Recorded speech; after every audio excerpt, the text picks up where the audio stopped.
Tax audit का पूरा chapter अगर आपको डिवाइड करना है तो आप 2 पार्ट में डिवाइड कर दो। एक 3CD के 44 क्लॉजेस। 3CD क्या होती है? जो लोगों ने जीवन में कभी टैक्स ऑडिट नहीं किए हैं, थोड़ा सा बैकग्राउंड सुन लीजिए आप टैक्स ऑडिट का। गाइस, इनकम टैक्स की अप्रोच है कि आप financial statement generally accepted accounting policies के अनुसार ही बनाओ। मतलब आप फाइनेंशियल स्टेटमेंट इनकम टैक्स के लिए अलग से मत बनाओ। जो नॉर्मली आप आरओसी वगैरह में फाइल करते हो वही फाइनेंशियल स्टेटमेंट इनकम टैक्स में भी फाइल करो। इतना ही नहीं, अगर आपके फाइनेंशियल स्टेटमेंट्स का अदरवाइज ऑडिट हो रहा है किसी एक्ट में, कंपनीज एक्ट में, कोऑपरेटिव सोसाइटीज एक्ट में, तो आप वही फाइनेंशियल स्टेटमेंट और उसकी वही ऑडिट रिपोर्ट इनकम टैक्स में फाइल कर दो।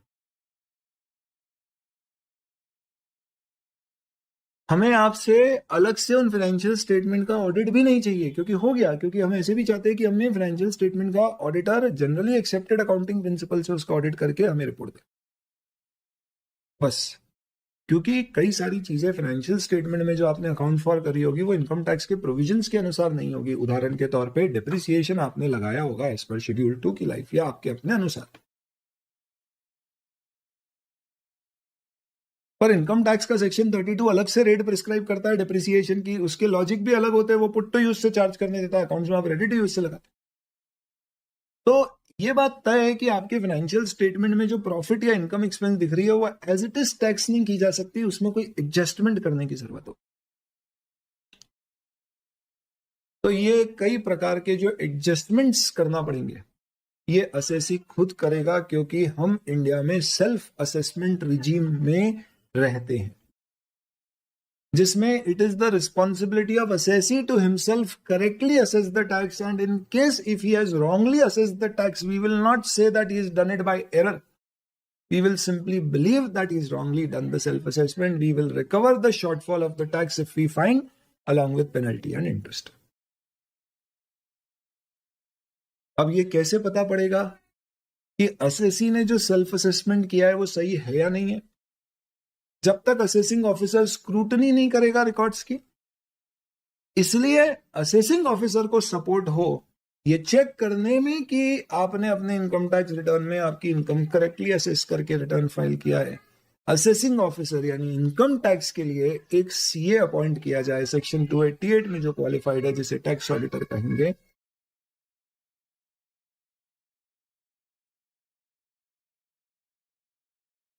वो टैक्स ऑडिटर इनकम टैक्स के लिए अपॉइंट करेगा मैनेजमेंट, और वो हमें रिपोर्ट देगा कि इस P&L में, बैलेंस शीट में कौन कौन सी ऐसी चीजें हैं जिसका असेसिंग ऑफिसर को इनकम टैक्स असेसमेंट के पॉइंट ऑफ व्यू से जिसकी जानकारी इंपॉर्टेंट होगी। It could be information with respect to certain expenses which are debited in P&L and are inadmissible, or income not credited to P&L but should have been credited, or any assets or liability in the balance sheet which represent deemed income, any disallowed expenditures, any deductions, any responsibilities where you should have deducted TDS and you have not deducted TDS and you have made the payment as an assessee, any other deductions of chapter 6A 80C वगैरह which are eligible but not debited as an expense in P&L, but assessee can claim those for the purpose of determining its total income. ऐसी सारी information एक chartered accountant अपने financial statements के audit से निकाल के हमें देगा, इनकम टैक्स को। और ये इंफॉर्मेशन जो उसे हमें देना है उसके लिए हम उसको एक फॉर्मेट दे रहे हैं जिसे कहा जाएगा 3CD। इस फॉर्मेट में 44 ऑड क्लॉजेस हैं, बीच में कुछ ऐसे भी क्लॉजेस 16 है, 29 है, कुछ क्लॉज के अंदर कई सारे सब क्लॉजेस हैं, तो नंबर ऑफ पॉइंट्स उससे कई ज्यादा है। इन 44 क्लॉजेस के सामने वो अपना स्टेटमेंट ऑफ फैक्ट देगा। तो हम पूछेंगे क्या P&L में कोई इनएडमिसिबल एक्सपेंस डेबिट हुआ है, तो बताएगा ये एक्सपेंस इनएडमिसिबल है, डेबिट हुआ है। हम पूछेंगे कोई भी कैश पेमेंट 10,000 से ऊपर का हुआ है क्या, तो वो बताएगा ये हमने देखे हैं, हम ये चेक नहीं कर पाए कि कैश में है या नहीं। और ये रिपोर्ट टैक्स ऑडिट रिपोर्ट कहलाएगी, जिस रिपोर्ट को सीए यूडेन लगाकर साइन सर्टिफाई करके अपनी जो ऑडिट रिपोर्ट है जो हो सकता है उसने दूसरे लॉ में करी है, अगर फाइनेंशियल स्टेटमेंट का ऑडिट तो वही ऑडिट रिपोर्ट के साथ। अगर दूसरे लॉ में नहीं किया है तो फिर इनकम टैक्स के लिए स्पेसिफिकली उसको एक ऑडिट करके फाइनेंशियल स्टेटमेंट का ऑडिट रिपोर्ट बनाना होगी, जिसमें बोलेगा ट्रू एंड वैल्यू दे रहे हैं नहीं फाइनेंशियल स्टेटमेंट। वो रिपोर्ट और ये रिपोर्ट दोनों साथ में वो किसे सबमिट कर देगा, कंपनी मैनेजमेंट को, और मैनेजमेंट की जिम्मेदारी है कि मैनेजमेंट क्या करेगा, उसे फाइल करेगा। तो अपने रिटर्न के साथ उसे टैक्स ऑडिट रिपोर्ट भी फाइल करना रहेगी। उसके लिए हम उसको 1 महीने का समय एक्स्ट्रा दे देंगे, उसकी रिटर्न फाइलिंग की ड्यू डेट के 1 महीने के अंदर अंदर वो रिपोर्ट फाइल कर दें। इनफैक्ट उल्टा, tax audit report due date पे फाइल कर दे, रिटर्न भले ही वो उसका बचा हुआ 1 महीने के अंदर फाइल कर दे, और ये जब ऑनलाइन फाइल होगी तो बकायदा सीए भी उसको ओके करेगा कि हाँ मेरी ये रिपोर्ट है, और दोनों के डीएससी लग के रिपोर्ट फाइल हो जाएगी। तो ध्यान रखना, टैक्स ऑडिट में 2 रिपोर्ट जाती है। एक financial statement true and fair view दे रहे हैं या नहीं, जिसका फॉर्मेट है 3CA और 3CB। 3CA तब जब आपने फाइनेंशियल स्टेटमेंट को दूसरे एक्ट में ऑडिट किया है और इनकम टैक्स के लिए अलग से ऑडिट नहीं किया है। 3CB तब जब आप दूसरे एक्ट में ऑडिट नहीं कर रहे हो या उसकी रिपोर्ट अवेलेबल नहीं है, इसलिए आप इनकम टैक्स के अंतर्गत उसका ऑडिट कर रहे हो। इन दोनों रिपोर्ट में से कोई एक रिपोर्ट जाएगी और उसमें दिखना है कि financial statement true and fair view दे रहे हैं या नहीं। और दूसरी रिपोर्ट जाएगी फॉर्म 3CD, जिसमें 44 क्लॉजेस होंगे, उन सबके सामने आप अपने कमेंट्स देंगे। उसमें you will give a true and correct opinion on all the facts which are mentioned. So it is basically not a opinion statement, rather it is basically a statement of facts. These are answers to those 44 questions. So remember that it is an independent audit. It is done as per SS. However, it also involves giving a separate report of 3CD, which requires you to have a knowledge of the Income Tax Act and its related provisions. And that is why ECI has issued a guidance note on tax audit, based on which this whole chapter has been prepared. तो ध्यान रखना, tax audit अपने आप में एक independent audit है, जिसके अंतर्गत आप financial statement generally accepted accounting policy से बने या नहीं बने वो भी ऑडिट करेंगे, अगर ऑलरेडी ऑडिट नहीं हुआ रिक्वायर्ड है यहाँ पे करने की, और साथ साथ में आप वो 44 क्लॉजेस के ऊपर ध्यान रखिएगा। सीए इनकम टैक्स रिटर्न को वेरीफाई सर्टिफाई नहीं करता है, वो एसएससी को सेल्फ असेसमेंट करना होता है। ध्यान रखिएगा, सीए सिर्फ रिटर्न तो वो चेक भी नहीं करेगा, आपके फाइनेंशियल स्टेटमेंट चेक करेगा और ऐसी जानकारी निकाल के देगा ताकि असेसिंग ऑफिसर उसको यूज कर सके ये चेक करने में कि आपका सेल्फ असेसमेंट सही है या नहीं। और that is why her SSC के लिए टैक्स ऑडिट कराने की रिक्वायरमेंट नहीं है, क्योंकि असेसिंग ऑफिसर ऐसे भी हर एसएससी के लिए ये सारी जानकारियां लेना नहीं चाहेगा। It is only for the larger assessee he will want to have this information, and for that particular reason tax audit is not mandatory for all SSCs. It is only mandatory for SSC who go beyond a certain prescribed threshold limit. These limits keep on changing year after year. Finance Bill 2023 के अंतर्गत फिर वो change हो गई हैं। अभी अपन जो पढ़ रहे हैं that is based on Finance Act 2022 which is applicable till November 23 exams. बहुत इंपॉर्टेंट है, आपके दिमाग में कॉन्टेक्स्ट सही होना चाहिए टैक्स ऑडिट का। अगर वो सही नहीं है तो आप देखो दोस्तों, you are eating food without salt, समझे बिना पढ़ाई कर रहे हो आप, बिना स्वाद लिए। स्वाद अपन सिर्फ लेने के लिए नहीं ले रहे हैं, स्वाद आएगा तो डाइजेस्ट भी होगा, पचेगा भी, अच्छा भी लगेगा, और आपको लगेगा भी कि आप जो ले रहे हो वो कुछ काम का है, रिलेट भी कर पाओगे। नहीं तो फिर वही है कि बस खाना खाना है, भूख मिटानी है इसलिए कर। तो दोस्तों, टैक्स ऑडिट में सबसे पहले अपने को जो पढ़ना है वो क्या पढ़ना है, टैक्स ऑडिट की लिमिट, किसको टैक्स ऑडिट कराना है, क्या क्या रिपोर्ट्स फाइल होती है, क्या डेडलाइंस और ड्यू डेट्स है, नहीं फाइल करी तो क्या पेनल्टी लगेगी, क्या फाइल करके रिवाइज कर सकते हैं, स्टफ लाइक दैट। और फिर 44 जो क्लॉजेस है वो एक एक क्लॉज पढ़ना है और उसमें क्या अपने को कमेंट लिखना है ये पढ़ना पड़ेगा। और फिर उसके बाद एक चैरिटेबल ट्रस्ट का ऑडिट है, छोटा सा पॉइंट आखिर। तो मेन 44 क्लॉज एक तरफ और बाकी के आपके प्रोविजंस एक तरफ। तो सबसे पहले अपन ब्रेक से पहले क्या करेंगे, टैक्स ऑडिट की एप्लीकेबिलिटी पढ़ लेंगे, किसके ऊपर एप्लीकेबल है और रिलेटेड प्रोविजन, और क्लॉज अपन क्या करेंगे 44 ब्रेक के बाद ले लेंगे। ये अपना आज का डिस्कशन का लॉजिक है। चलिए, सबसे पहली बात, हम जो ऑडिट यहाँ पे कर रहे हैं वो सिर्फ हमारे कोर्स में 2 ऑडिट है, एक 44 AB और दूसरा चैरिटेबल ट्रस्ट का। इनकम टैक्स में और दूसरे कई सारे एक्ट में ऑडिट होते हैं, जैसे 35D में प्रिलिमिनरी एक्सपेंस का ऑडिट होता है, 10A में आपका ऑडिट होता है, चैरिटेबल ट्रस्ट का चलो वो तो अपने सिलेबस में, देन 12AA में देन आपका ऑडिट होता है। अगर आप 80I IB के डिडक्शंस ले रहे हैं तो उसके अंतर्गत सेपरेट ऑडिट होता है, तो वो सब अपने सिलेबस में। हमारे सिलेबस में सिर्फ क्या है, 44 AB। सेक्शन 44 AB में ऑडिट कब होता है, बेसिक रूल क्या है सुनिए। Basic rule for 44 AB is,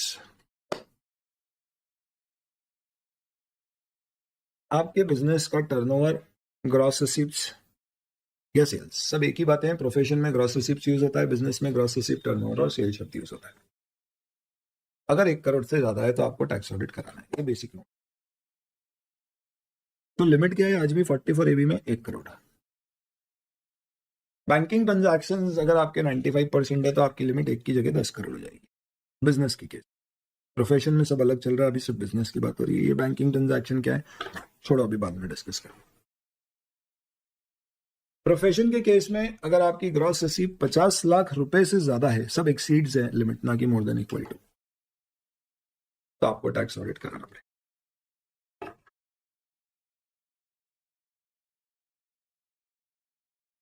अगर 1 करोड़ के अंदर है तो, 50 लाख के अंदर है तो नहीं कराना टैक्स ऑडिट, पर फिर उसमें भी टैक्स ऑडिट कराने की जरूरत पड़ सकती है अगर आपका 1 करोड़ या उससे कम टर्नओवर है और आपका जो धंधा है उस धंधे पे सेक्शन 44 AD लगता है।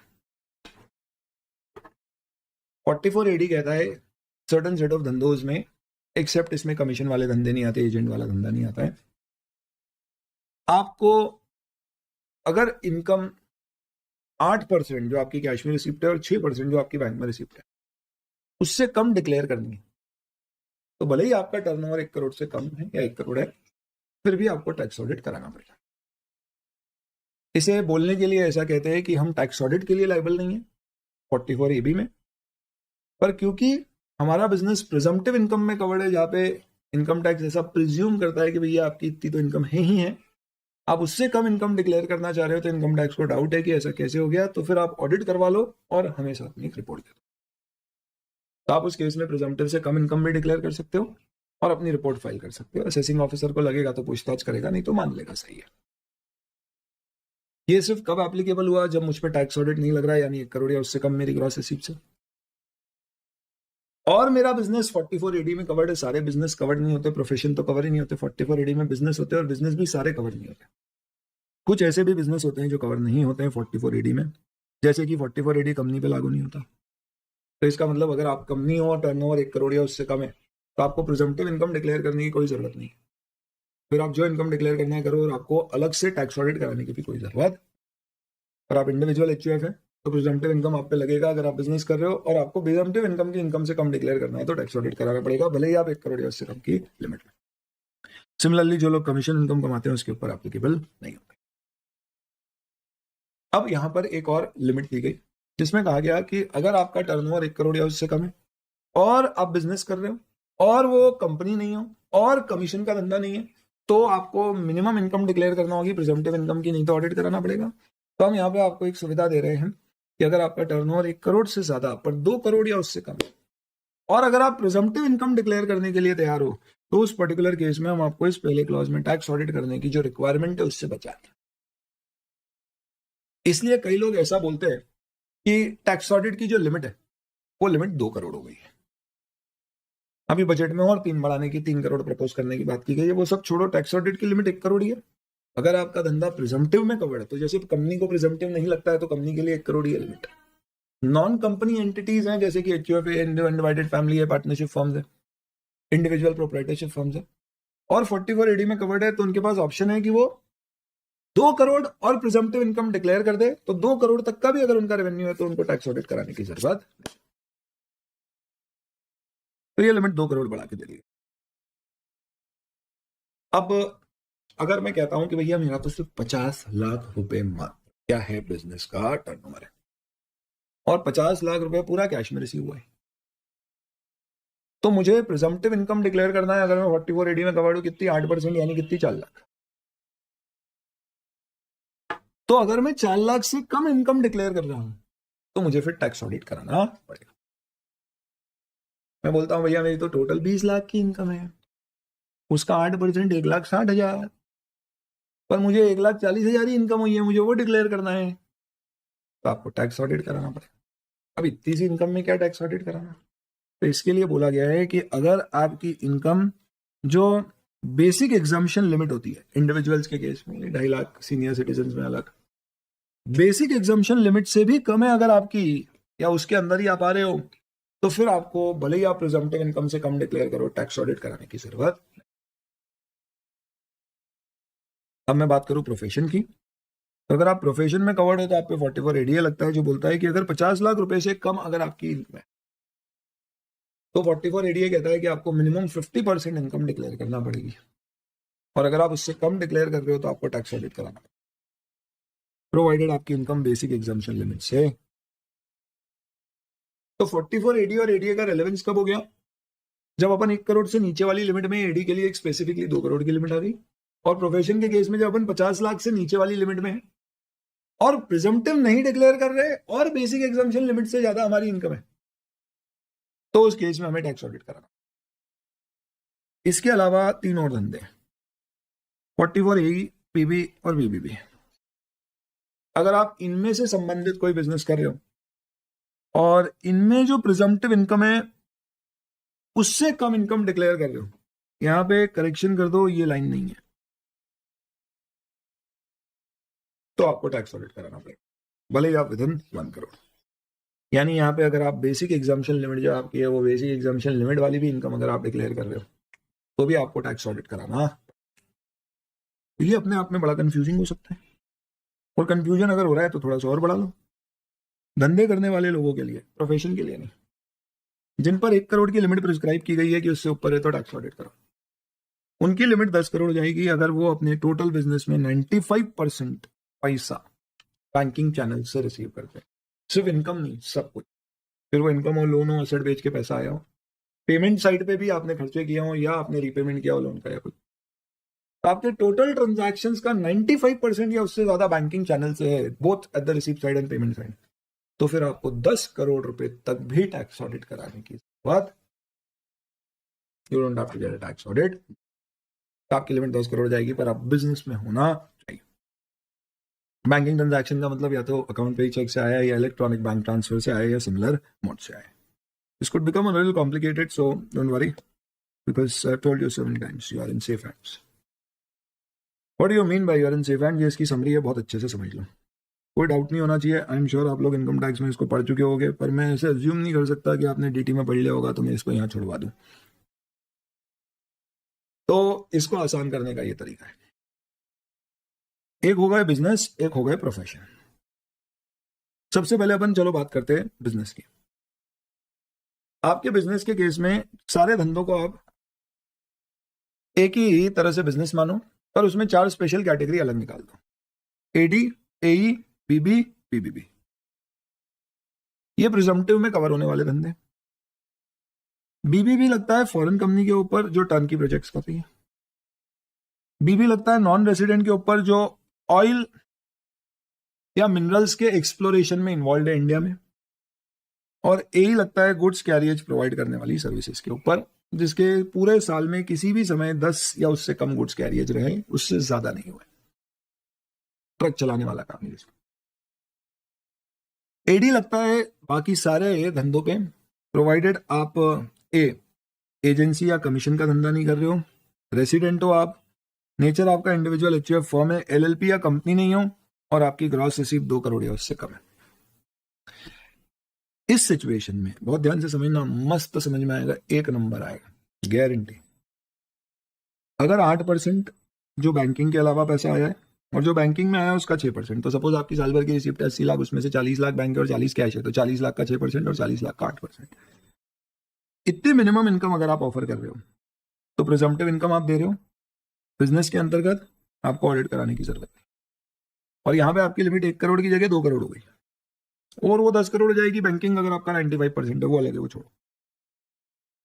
इन सारी सिचुएशन में आपकी जो भी प्रिजम्पटिव इनकम डिक्लेयर करना बनती है, अगर आप वो डिक्लेयर कर रहे हो तो आपको टैक्स ऑडिट कराने की जरूरत नहीं है। पर ध्यान रखना, यहाँ पे वो वाला क्लॉज नहीं है, कौन सा वाला, बेसिक एग्जाम्पशन लिमिट वाला। यानी बेसिक एग्जाम्पशन लिमिट से कम आपकी इनकम है, यहाँ पे क्या है प्रोविजन, मैं प्रिजम्पटिव डिक्लेयर नहीं कर रहा पर मेरी इनकम बेसिक एग्जाम्पशन लिमिट से कम है, 1,60,000 ही आ रही है, प्रिजम्पटिव से कम डिक्लेयर कर रहा हूँ मैं, पर बेसिक से ही नीचे आ रही है मेरी प्रिजम्पटिव इनकम ही, तो मुझ पे ये वाला क्लॉज 44 एडी में ऑडिट नहीं कराना पड़ेगा। लेकिन यहाँ पे वो बेसिक एग्जाम्पशन वाला नहीं है, क्यों? क्योंकि आप देखो ये नेचर और कैटेगरी ऑफ लोग भी अलग अलग है। यहाँ पे ऑब्वियस सी बात है, ये 2 करोड़ 44 एडी ये सबका कोई रेलेवेंस नहीं है, ये ऑल टुगेदर डिफरेंट है। टैक्स ऑडिट अगर आप नहीं करा रहे हो तो आप प्रिजम्पटिव इनकम डिक्लेयर कर दो, नहीं कर रहे हो तो टैक्स ऑडिट करा लो। इसमें बस एक बात ध्यान रखना कि आपकी इच्छा थी कि आपको टैक्स ऑडिट नहीं चाहिए, तो आपने प्रिजम्पटिव इनकम डिक्लेयर कर दिया, यानी 44 एडी क्लेम कर लिया, 6% 8% वाला, और सब्सिक्वेंट ईयर में डिस्पाइट बीइंग एलिजिबल इन प्रिजम्पटिव इनकम आपने डिक्लेयर नहीं करी, तो अगले 5 असेसमेंट ईयर से तक आप 44AD क्लेम नहीं कर सकते। मतलब इसका ये कि सपोज मैं बिजनेस कर रहा हूं, मेरा टर्नओवर था 1.5 करोड़, इंडिविजुअल हूं, कमीशन का धंधा नहीं है, पूरा पैसा जो मेरा आया है कैश में आया। अगर मैं बोलूं पूरा बैंक के तो 10 करोड़ तक कराने की जरूरत नहीं, कैश में आया। तो 1.5 करोड़ का 8% यानी कि 12 लाख रुपए मुझे इनकम डिक्लेयर करनी थी, और मैंने 12 लाख डिक्लेयर कर दी, मस्त, कोई टैक्स ऑडिट नहीं कराना। नेक्स्ट ईयर मेरा टर्नओवर 1.8 करोड़ हुआ, उसकी प्रिजम्पटिव इनकम मेरे पास एलिजिबल थी डिक्लेयर करने को 8%, मैंने नहीं करी और मैंने इस बार टैक्स ऑडिट करा लिया। तो मैं अगले 5 असेसमेंट ईयर तक भले ही 2 करोड़ के नीचे रहूं, फिर भी प्रिजम्पटिव इनकम क्लेम नहीं कर पाऊंगा। तब अगले साल अगर मैं 1 करोड़ पर आ गया तो 8% 8 लाख हुआ, मैं चाहता हूं प्रिजम्पटिव इनकम डिक्लेयर करूं तो नहीं, क्योंकि पिछले साल आपके पास एलिजिबल था, आपने नहीं लिया, अब 5 साल तक मत लेना। तो लॉजिक क्या है कि अगर आपने 1 साल प्रिजम्पटिव ले लिया, फिर उसके बाद आप एलिजिबल थे और फिर भी नहीं लिया, तो प्रिजम्पटिव गुस्सा हो गया, उसने बोला 5 साल तक मेरी तरफ आना मत, भले ही तुम एलिजिबल।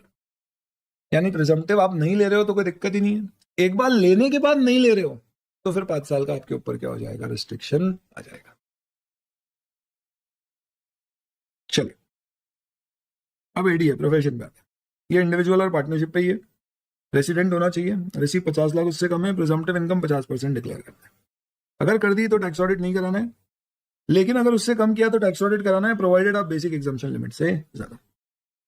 ये जो बैंकिंग चैनल वाला एग्जाम्पशन है, ये सिर्फ बिजनेस के ऊपर है, प्रोफेशन के ऊपर, तो वहां पर ये प्रोविजंस लागू नहीं। इसे और ज्यादा सिंप्लीफाई करना है आपको, तो ये कंक्लूजन ले लो, बस तुम्हारा इससे काम हो जाएगा। खत्म। अगर तुम बिजनेस कर रहे हो और तुम्हारी ग्रॉस रिसीप्ट 1 करोड़ से ज्यादा है तो तुम्हें टैक्स ऑडिट कराना है। प्रोफेशन में हो और ग्रॉस रिसीप्ट 50 लाख से ज्यादा है तो टैक्स ऑडिट कराना है। इसके एक्सेप्शन है, एडी और एडीए के अंतर्गत बेसिक एग्जाम्पशन लिमिट से ज्यादा और प्रिजम्पटिव टैक्सेशन लिमिट की जो कम है। तो बेसिक एग्जाम्पशन लिमिट से अगर तुम्हारी इनकम ज्यादा है और अगर तुम प्रिजम्पटिव से कम डिक्लेयर कर रहे हो तो टैक्स ऑडिट कराना पड़ेगा, भले ही तुम 1 करोड़ 50 लाख के अंदर हो। इसके ऊपर होता तो कराना ही है, वो 2 करोड़ की लिमिट एक्स्ट्रा जाती है। पर यही बीबी और बीबीबी के केस में तुमको कराना पड़ेगा अगर तुमने इनकम जो डिक्लेयर करी हो प्रिजम्पटिव टैक्सेशन से कम डिक्लेयर कर, वहां पे बेसिक एग्जाम्पशन लिमिट वाला कोई पॉइंट नहीं। इसके ऊपर बहुत ही शानदार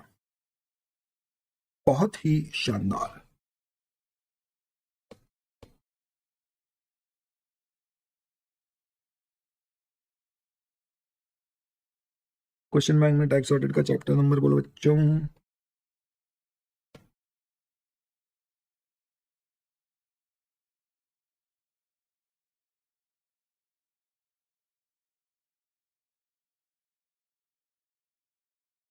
ये क्वेश्चन है 1 नंबर, और आप ये क्वेश्चन देखोगे ना तो आपकी आंखें खुल जाएगी, इतनी भारी भयंकर मेहनत से आपको पढ़ना पड़ेगा। यूटी एक सीए फर्म है जो कंसल्टेंसी सर्विसेज देती है, इसको अलग अलग क्लाइंट से टैक्स ऑडिट की एप्लीकेबिलिटी के बारे में सवाल पूछे गए हैं बेस्ड ऑन टर्नओवर ब्ला ब्ला ब्ला। आपको पूछा गया है बताओ इन केसेस में टैक्स ऑडिट कराना है या नहीं, बस ये बेसिकली एज ए कंसल्टेंट आपको बताना है। पहला क्लाइंट है जिसका 8.5 करोड़ का टर्नओवर है और उसके 5% पेमेंट ही कैश में। ये अपना return regular provisions of income tax के अनुसार फाइल कर रहा है, यानी कि इसके ऊपर वो 44AD AE ABB ये सब कुछ नहीं लग रहा है। क्या इसे टैक्स ऑडिट कराने की जरूरत है? तो अगर ये भाई बिजनेस में है तो then in that particular case इसे टैक्स ऑडिट कराने की जरूरत। यहाँ लिखा हुआ है बिजनेस से रिलेटेड है ये सारे प्रोविजन, प्रोफेशन से रिलेटेड नहीं। तो पहले वाले केस में आप क्या बोलोगे, टैक्स ऑडिट मत कराओ। क्यों? 10 करोड़। सेकेंड, 1.8 करोड़ इनकम, ये बोल सॉरी इसकी जो कैश रिसीप्ट है वो 7% है, तो इसका मतलब वो 10 करोड़ वाली लिमिट से ये इनएलिजिबल हो गया, क्योंकि दोनों आपकी कैश में 5% या उससे 95% और मोर शुड बी व्हाट।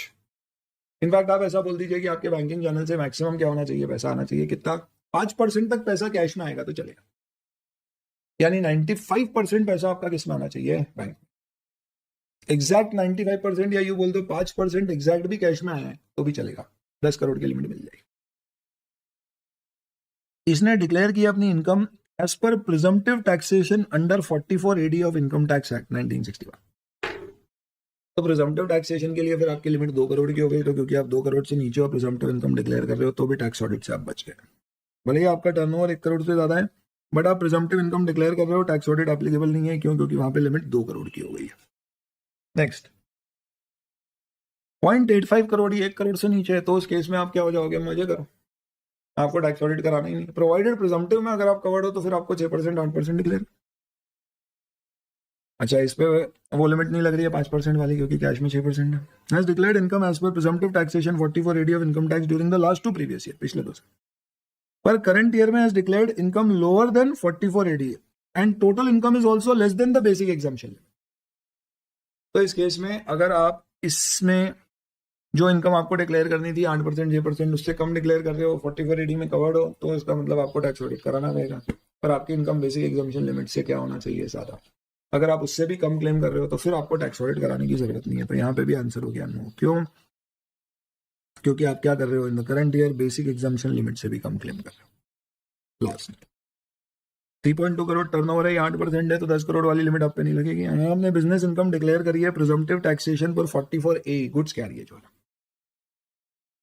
तब उसमें आपके अलग प्रोविजन है और उसमें आपको 1 करोड़ के ऊपर भी अलाउ किया गया कि आप ले सकते हो प्रिजम्पटिव टैक्सेशन, क्योंकि वहां पे लिमिट जो है वो लिमिट 1 करोड़ के आधार पे नहीं है, रेवेन्यू के 2 करोड़ के आधार पे नहीं है, वो 10 गुड्स कैरियज के आधार पे।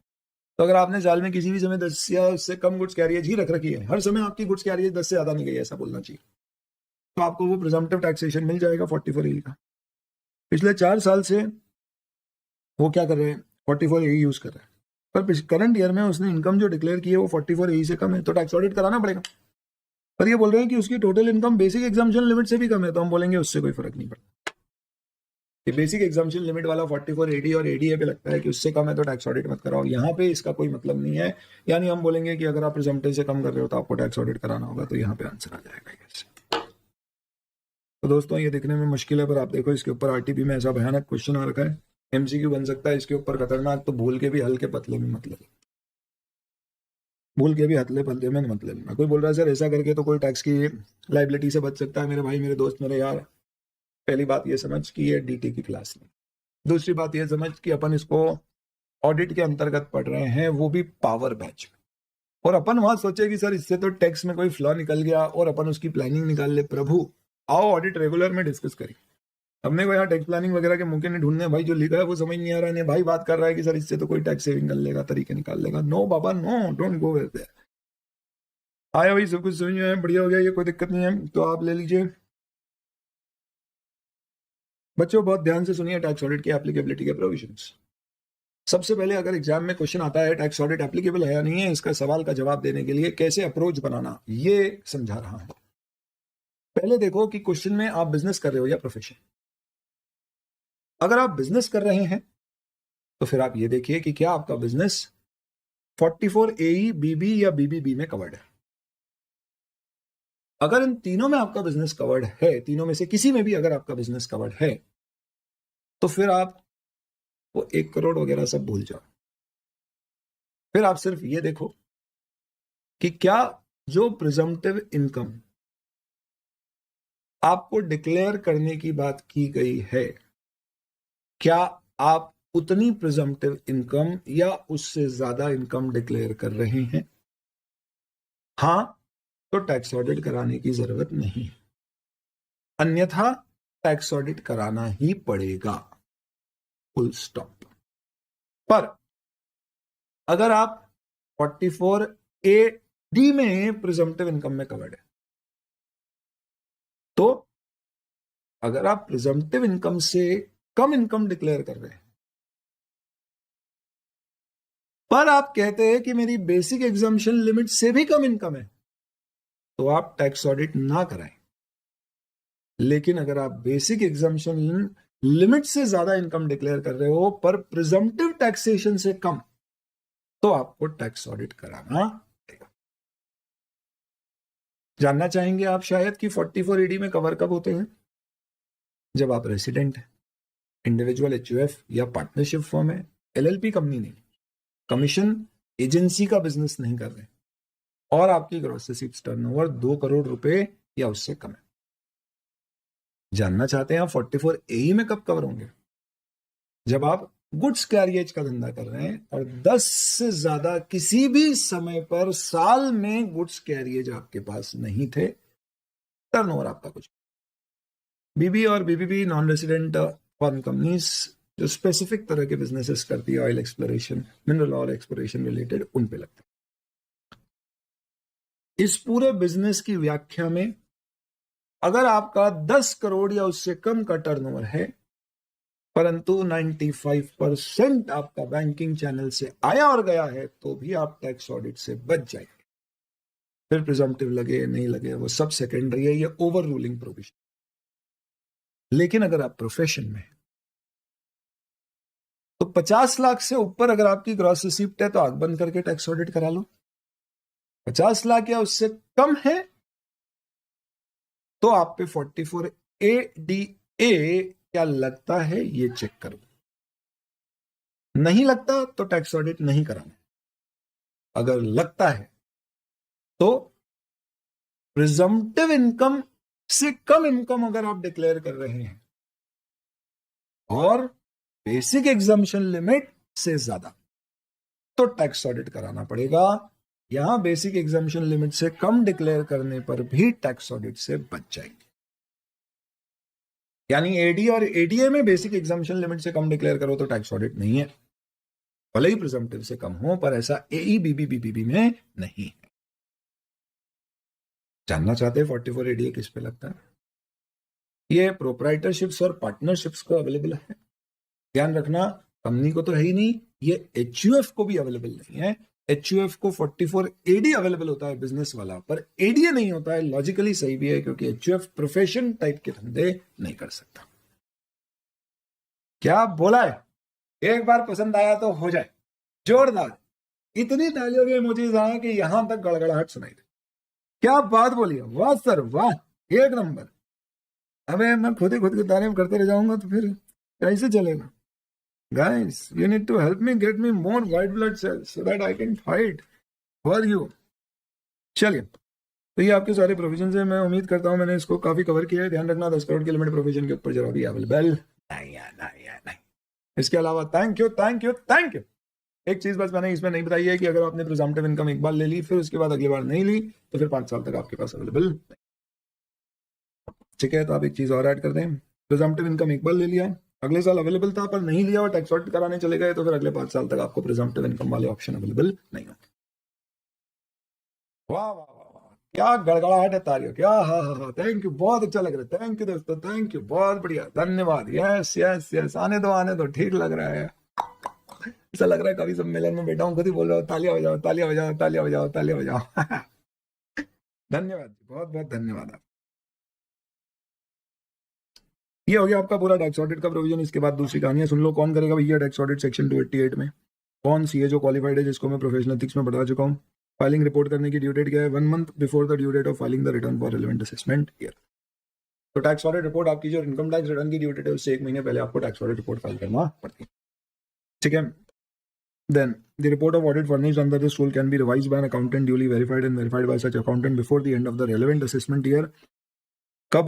जब सेक्शन 40 और 43B के कारण उसमें रिवीजन नेसेसरी है। तो एक ये कारण है और एक दूसरा कारण है, tax audit report can be revised by CA before the end of relevant assessment year provided the original return was filed in time. ये क्या होता है भैया टैक्स ऑडिट रिपोर्ट का रिवीजन? इसके ऊपर हालांकि अब क्वेश्चन आ गया है पिछली बारी।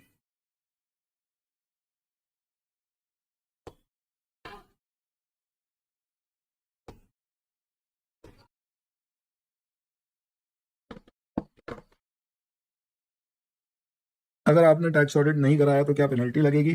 1.5 लाख या fine 5% of total sales, turnover और gross receipts as the case में भी। पर अगर आप कोई रीजनेबल कॉस्ट शो कर दें तो उस केस में हो सकता है आपको पेनल्टी से बचा दिया जाए।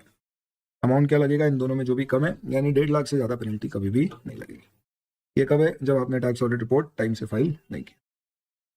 Revision of tax audit report में ये 40 और 43B की क्या कहानी है ये समझ लीजिए दोस्तों। पहली बात, आप एक चीज समझो कि इनकम टैक्स में एक नियम होता है कि खर्चे आप, अगर आपका अक्रूवल बेसिस है अकाउंटिंग का सिस्टम, तो अक्रूवल बेसिस पे क्लेम कर सकते हो। पर सेक्शन 43B में कुछ खर्चे दिए गए हैं जिन्हें आप क्लेम अक्रूवल बेसिस पे नहीं कर पाओगे, तो कैश बेसिस पे करोगे, नहीं, थोड़ा डिफरेंट ही प्रूफ। इसके ऊपर आपको स्पेसिफिकली रिपोर्ट भी करना पड़ता है। क्लॉज 26 में लगे हाथ क्लॉज 26 ही पढ़ा देता हूँ, इंपॉर्टेंट क्लॉज है। ये क्लॉज क्या कहता है? The clause says that there are certain expenditures under section 43B in which you will be eligible to claim the expense if you have paid that expense by the due date of filing the return. Provision क्या कहता है? आपको खर्चे का deduction मिल जाएगा अगर आपने उसे कब तक पे कर दिया है? Till the due date of filing the return. अब 43B में क्या क्या चीजें आती है देखिए। सेक्शन 43B में खर्चे आते हैं बेसिकली आपके सारे स्टैट्यूटरी ड्यूज,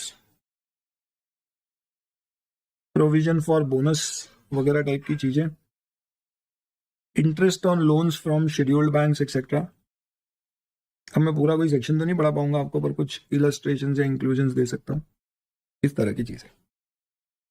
इसमें रूल क्या होता है? तो लेट्स से मेरा प्रीवियस ईयर है 2022-23, इसकी रिटर्न फाइल करने की ड्यू डेट है 30 नवंबर 2022।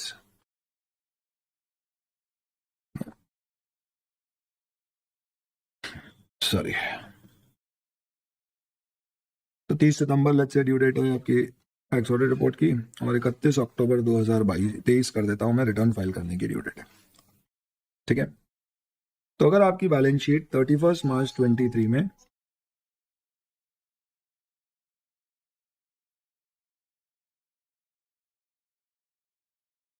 प्रोविजन फॉर बोनस 10 लाख का है, तो ये प्रोविजन फॉर बोनस 10 लाख रुपए का 31 मार्च 2023 यानी कि आपका जो statement of profit and loss है 2022-23 का, उसमें आपने इसे खर्चा बुक किया है।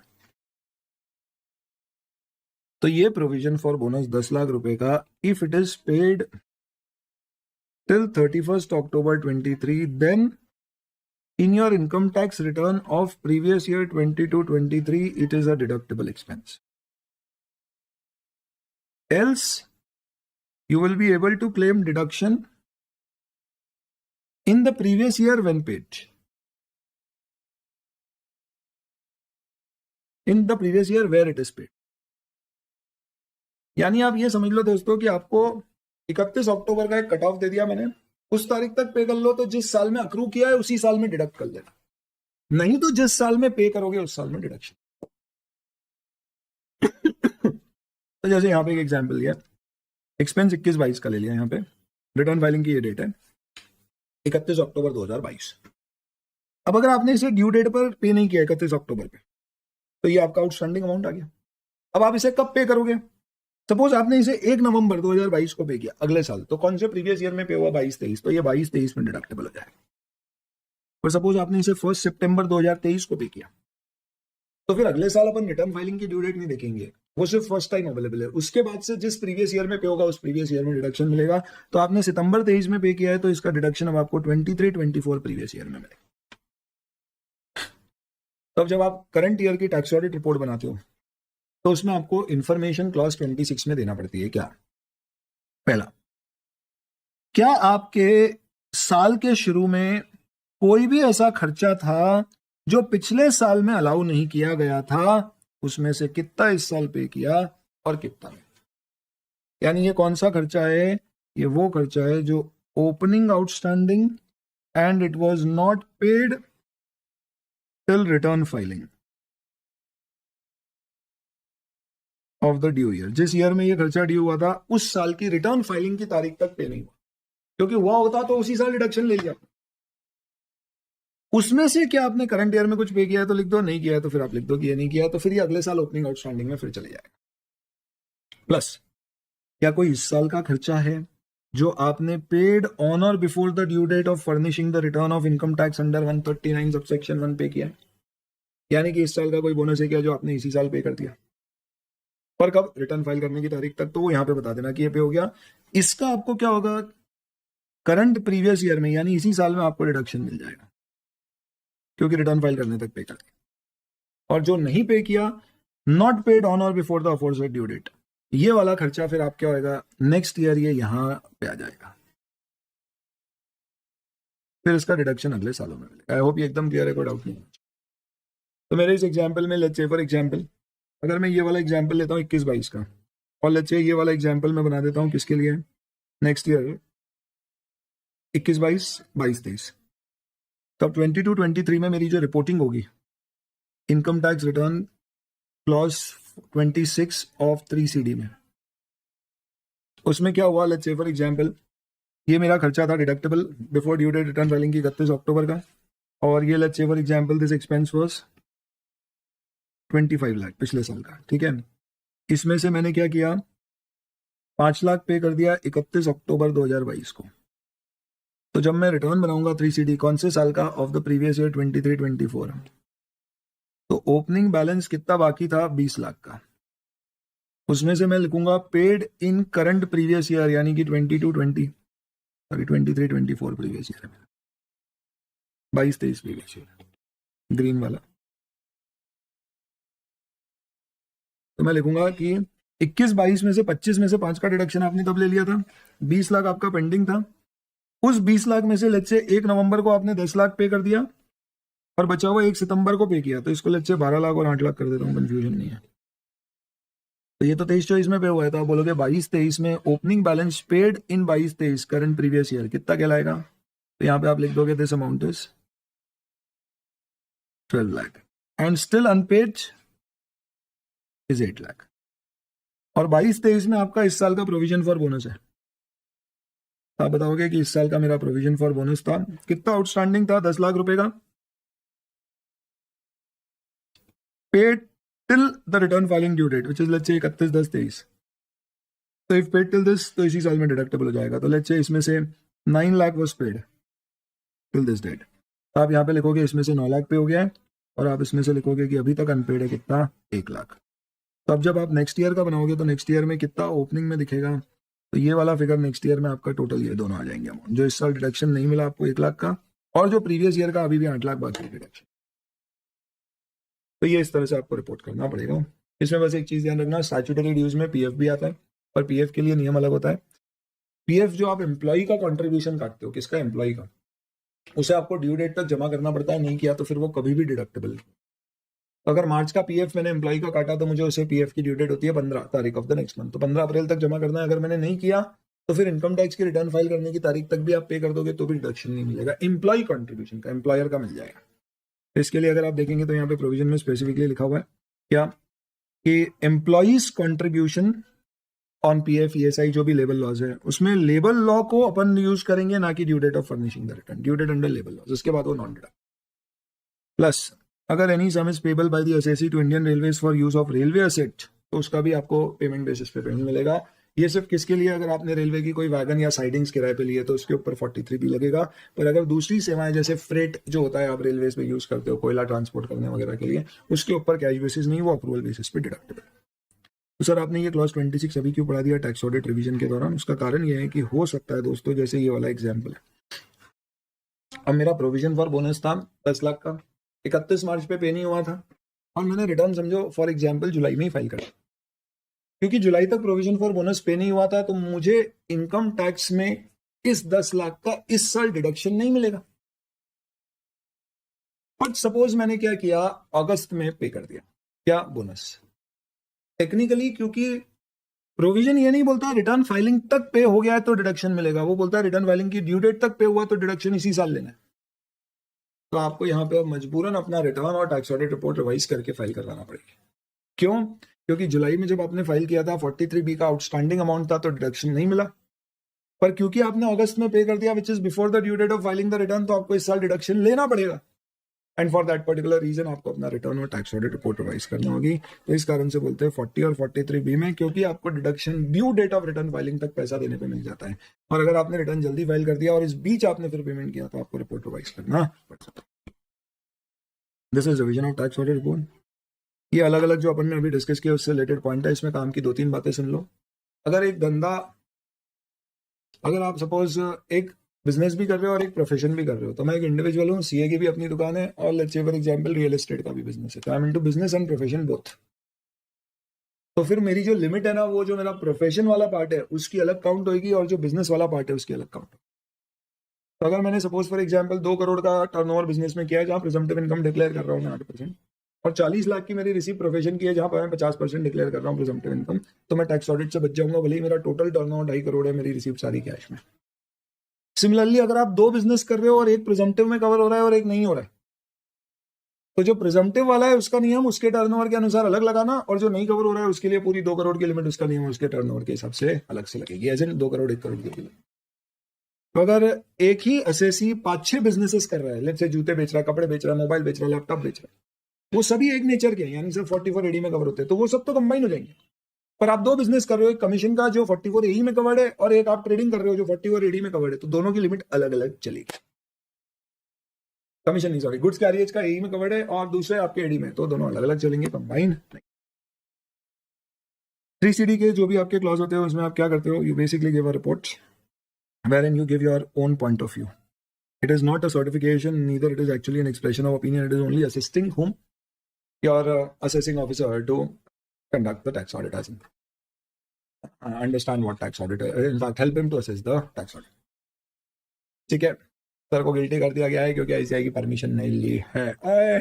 तो मैं प्रैक्टिस पार्ट टाइम वाली कर रहा हूँ। चलिए अब आगे आ जाते हैं दोस्तों अपन, ये कौन सी कहानी हो गई आपकी, ये बड़ा इंपॉर्टेंट है। देखो मैंने आपको इसलिए ना, मेरे को मालूम है बच्चों को क्या लगता है कि यार सर फालतू में ज्यादा पढ़ा रहे हैं, क्या जरूरत है, वो भी पावर बैच में इतना कौन पढ़ाता है। ये जब तुम क्वेश्चन बैंक करोगे ना सॉल्व, तब तुमको पल्ले पड़ेगा मैंने क्यों कराया। ये क्वेश्चन सॉल्व ही नहीं होगा तुमसे, क्या फिर तुम्हारा पावर बैच की धज्जियां उड़ जाएगी। प्रोविजनल क्वेश्चन तुम सॉल्व, देखो भैया कुछ चीजें याद नहीं हो पाए, तुम मेहनत से कर सकते हो, तुमको प्रोविजन ही नहीं समझ में आया तो फिर क्या फायदा पावर बैच का, क्या बात है। फिर कॉलर नहीं ऊंची कर रहा है, इंपॉर्टेंट है इसलिए पढ़ना है, इसलिए फोकस करवा रहा हूँ तुमसे। नेक्स्ट आइए दोस्तों,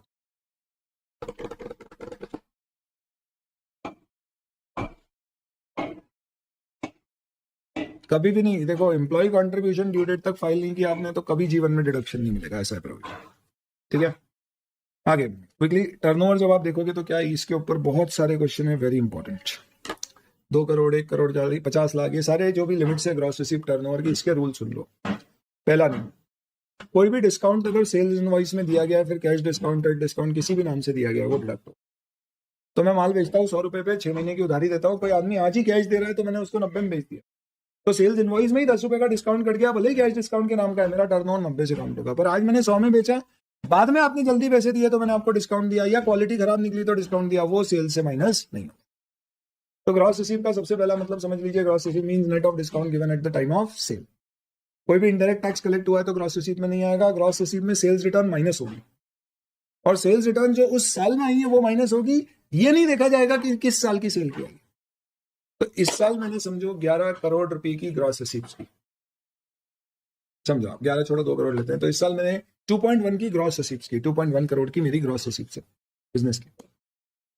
उन 2.1 करोड़ की ग्रॉस रिसीव्स में सेल्स रिटर्न माइनस नहीं किया है, और सेल्स रिटर्न आया है मेरा 5 लाख रुपए, इस साल की सेल का इस साल रिटर्न, और पिछले साल की सेल का इस साल 5 लाख का रिटर्न आया, तो टोटल 10 लाख का सेल रिटर्न जो इस साल में आया। Out of current year cell 5, out of previous year cell received in current year 5, तो आपकी ग्रॉस रिसीव 2 करोड़ मानी जाएगी। यानी सेल रिटर्न जिस साल में आती है उस साल में माइनस होती है, ना कि जिस साल की सेल होती है। इसके अलावा ध्यान रखना कि अगर आप स्पेकुलेटिव बिजनेस कर रहे हो तो टर्नओवर अलग तरह से काउंट होगा। टर्नओवर में 3 कंपोनेंट आएंगे। पहला कंपोनेंट होगा टर्नओवर का, जो आपके ट्रांजैक्शन प्रॉफिट में सेटल हुए वो सारे ट्रांजैक्शन के प्रॉफिट का टोटल निकाल लो। फिर जो ट्रांजैक्शन लॉस में सेटल हुए उन सारे लॉसेस का टोटल निकाल लो, और जो अनसेटल्ड ट्रांजैक्शन है उसका ईयर एंड में मार्क टू मार्केट करके प्रॉफिट का टोटल, लॉस का टोटल, और इन सब का टोटल लगा लो। ये आपका टर्नओवर कहलाएगा स्पेकुलेटिव बिजनेस। तो समझो इस साल में मैंने 0 प्रॉफिट कमाया। अपन सिर्फ क्या करते हैं, डेरिवेटिव ट्रेडिंग स्टॉक मार्केट। हालांकि 0 प्रॉफिट में मैंने इस साल बहुत सारे ट्रांजैक्शंस किए। जो ट्रांजैक्शन मैंने किए ना, उन सारे ट्रांजैक्शंस में मुझे टोटल साल भर में, पता है, साल भर में मुझे टोटल इन सारे ट्रांजैक्शंस में 5 करोड़ का प्रॉफिट हुआ। पर एक ट्रांजैक्शन अडानी का पैर डाला गलत, तो उसमें 5 करोड़ का लॉस हो गया। तो आखिर में तो मैं 0 पे आ गया, तो मेरा टर्नओवर 10 करोड़ हो गया। प्रॉफिट का टोटल 5, लॉस का टोटल 5, इन दोनों का टोटल 10, साइंस इग्नोर करके ऐसे प्रिजम्पटिव इनकम में निकाला जाए। लेकिन अगर आप लॉन्ग करते पोजीशन, यानी कि आप स्पेकुलेटर नहीं है, इंट्राडे टाइप के आदमी नहीं हो, आप शेयर खरीदते हो फिर 15 दिन बाद बेचते हो, फिर खरीदते हो 3 महीने बाद बेचते हो, तो फिर आपका जो total value of sales of share है वो आपके टर्नओवर में शामिल तो ये चीजें आप ध्यान रखना टर्नओवर निकालते समय आपको कहाँ पे यूज आएगी, एप्लीकेबिलिटी चेक करने की। टैक्स ऑडिटर कौन हो सकता है दोस्तों? सिर्फ एक चार्टर्ड अकाउंटेंट, सिर्फ एक चार्टर्ड अकाउंटेंट, सिर्फ एक चार्टर्ड। सेक्शन 288 में क्वालिफिकेशन है, एथिक्स में पढ़ेगा।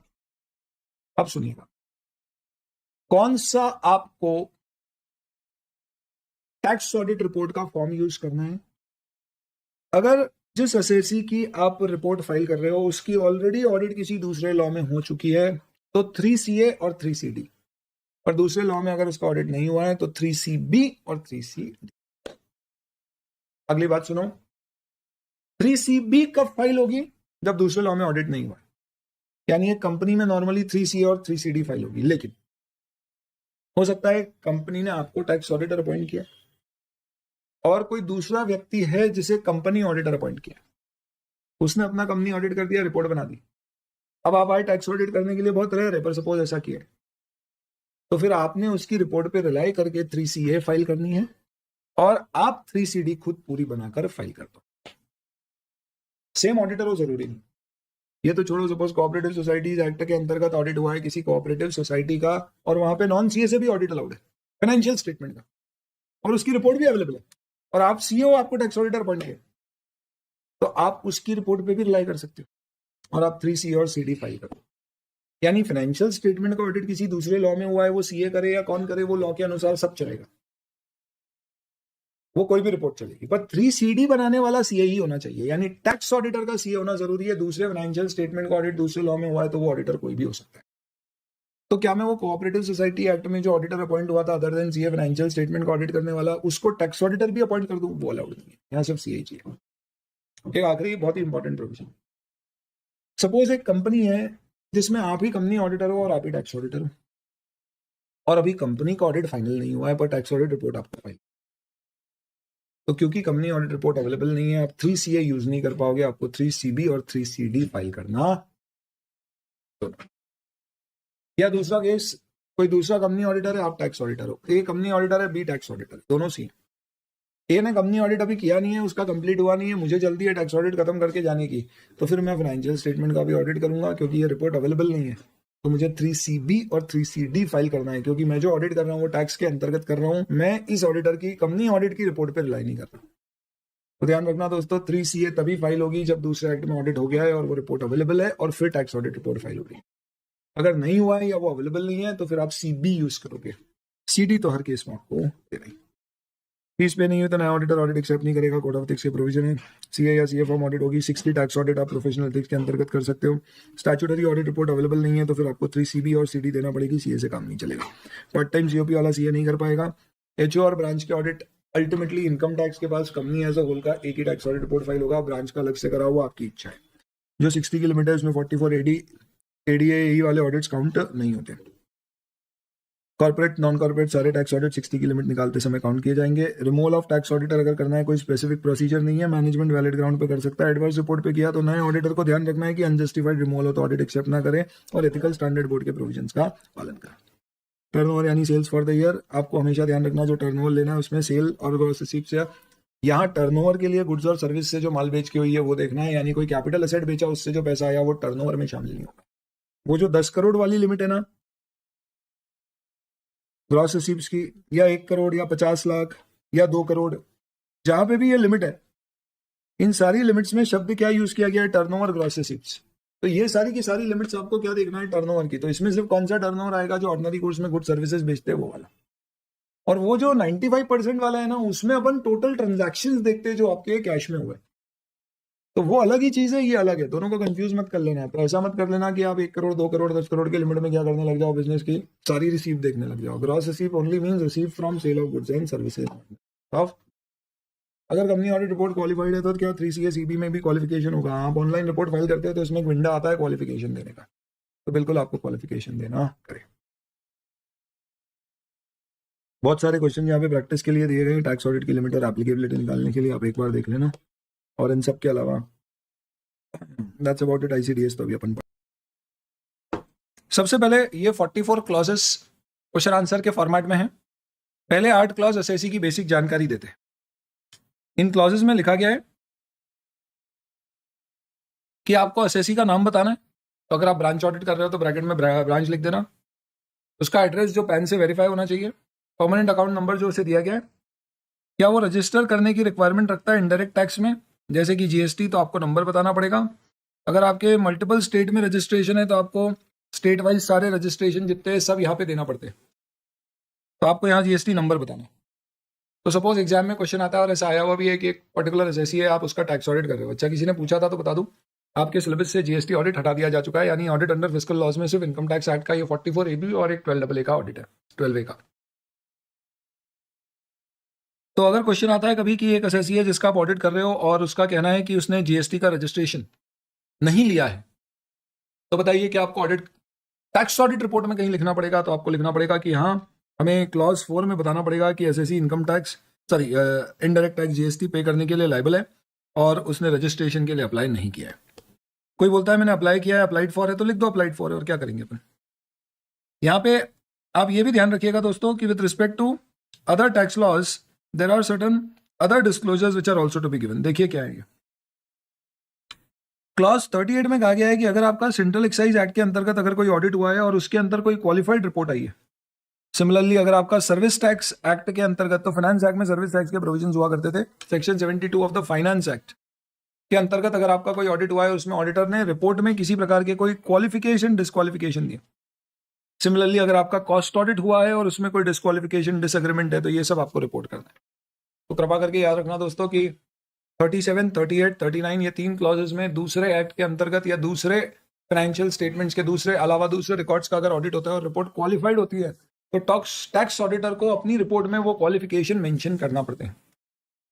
ये एक्साइज सर्विस टैक्स तो अब तो खत्म हो गया, तो जीएसटी की ऑडिट में रिपोर्ट में क्वालिफिकेशन है, तो फिर आपको यहाँ पे आइडियली एक्साइज और सर्विस टैक्स जहाँ पे दिया हुआ है वहां पे देना पड़ेगा। एंड सिमिलरली कॉस्ट ऑडिट में अगर ऐसा कुछ हुआ है तो आपको रिपोर्ट करना पड़ेगा। इसी के अलावा अगर आपके अगेंस्ट कोई डिमांड रेज की गई है या कोई रिफंड दिया गया other than income tax act में और वेल्थ टैक्स में, इन्हें छोड़ के, तो उसकी भी जानकारी आपको यहाँ पे देना है। तो ऐसे बातों ही बातों में मैंने आपको क्या कर दिया, बेसिकली 4 नंबर क्लॉज के साथ 4 क्लॉज ऐसे याद दिला दिए। याद रखना 4 नंबर के साथ 4 क्लॉज और पड़े बनने। शुरुआत कहाँ से होती है, 37, 38, 39, 41। ये किसकी बात करते हैं, this talks about cost audit, excise audit, service tax audit and any demand raised under any other tax loss. Status आपको बताना है, single, married, complicated, looking for, inviting, open, क्या है। अब आपको बताना है इंडिविजुअल एचयूएफ क्या है। प्रीवियस ईयर और असेसमेंट ईयर, नॉर्मली आपका प्रीवियस ईयर का अगला साल असेसमेंट ईयर होगा, लेकिन कुछ एक्सेप्शनल केसेस में assessment year previous year same होता है, जैसे कि कोई फॉरेन रेसिडेंट है या इंडिया में कोई आके बिजनेस करके बंद करके जा रहा है, या let's say for example shipping business है और आप शिप यहाँ से लेके जा रहे हो, तो ऐसी सिचुएशन में previous year assessment year same होते हैं, अदरवाइज नेक्स्ट ईयर होता है। आपको किस क्लॉज के अंतर्गत 44 AB में आपका ऑडिट हुआ है, आपकी सुविधा के लिए मैं पहले से लिख के ले आया हूँ चीजें, ताकि अपन समय के अंदर पूरा कवर कर सके। तो दोस्तों एमसीक्यू वाइज बाइफर्केशन नहीं, जो इंपॉर्टेंट क्लॉज है ना सबके सामने स्टार लगा रखे मैंने आपके लिए पहले से, बस जहां स्टार लगा है वो सब आपके लिए इंपॉर्टेंट है। डिस्क्रिप्टिव एमसीक्यू दोनों के पॉइंट ऑफ व्यू से बताया मैंने।